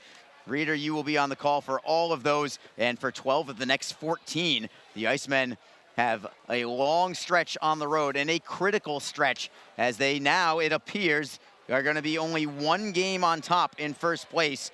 Florida's ahead 4-2 in the third period. If that result holds, then Jacksonville will only have a 1-point lead over Florida. If they're going to stay in first place through a 12-14 stretch on the road, I tell you what, they will have earned it. And we'll find out what happens. But Reader, we will be listening to you and watching you and looking forward to everything that the month of January has to bring for the Jacksonville. Yeah, a lot of time away from the friendly confines here at Veterans Memorial Arena, and it'd be a good test for this club. Arlie, and there's a lot of ebbs and flows during a season. It's such a long season, and the Icemen right now in the month of December going 10-1 and just doing a great job. Now this group, they're playing well. They're going to be tested a little bit as they got a lot of traveling ahead of them here, and we'll see if they're able to maintain their success and their spot near the top of the division. That will do it for this broadcast. I want to wish everybody, first and foremost, a very happy new year. I hope you had a wonderful night last night and that things have gotten off on the right foot, if not for the result of this game, at least for other reasons for your upcoming year ahead. I know that I am certainly looking forward to it, as you are too, Reader, and everybody else out there. I also want to thank Gemstone Media. They have done a phenomenal job. They always do. They'll be our production crew for the All-Star Game as well. And thank you so much to our off-ice crew, led this time by Michelle Durant for the first time this year. It was so good to have her back after a bit of an absence. So we are thrilled to have Michelle back with us to head the off-ice crew, at least on our side of the arena. And also, Alex, for you, thank you so much. Happy New Year to you, my friend. You as well. Yes. To everybody. And safe travels also, because you are traveling right after this game straight to Charleston, and you are not coming home straight to Norfolk, Virginia after tomorrow afternoon's game. And you've got a nice little 8-day business trip ahead of you. So we wish you and the team all the best, Reader, and can't wait to hear from you. Yeah, we're looking forward to it. Again, it's going to be a long trip there, and but it's again, you said business. I think it's a good word. It's back to business. This team's got a lot of pride, and they there's going to be an upset group in there right now for the Icemen. They've been really, they feel as if they deserve to be at the top of the league overall and of the division. And I know they're not going to be happy with the result here today, but I would expect them to bounce back. A pretty good group here, and who knows what the next week holds. Sometimes people make the joke about the ECHL stands for the ever-changing hockey league, and who knows what the roster is going to look like next week. Maybe the Icemen get some help and some guys as teams up at the higher levels start to get a little healthier. Maybe the Icemen will get a few players back. Not that we want that for those guys. We want them to stay up there, but it's always a numbers game. Maybe we'll see if that can maybe give the team a little bit of a boost after this one. Well, we will find out how the Icemen roster looks. Maybe not so much tomorrow. I don't expect any changes tomorrow, but perhaps by the middle of this upcoming week as the Icemen travel to Norfolk, Virginia. Thank you once again for being with us tonight, either on Mixlr or on FlowHockey.tv. For everybody involved in this production, this is Arlie Johnson saying good night and Happy New Year. Despite the outcome, this was a great night for hockey.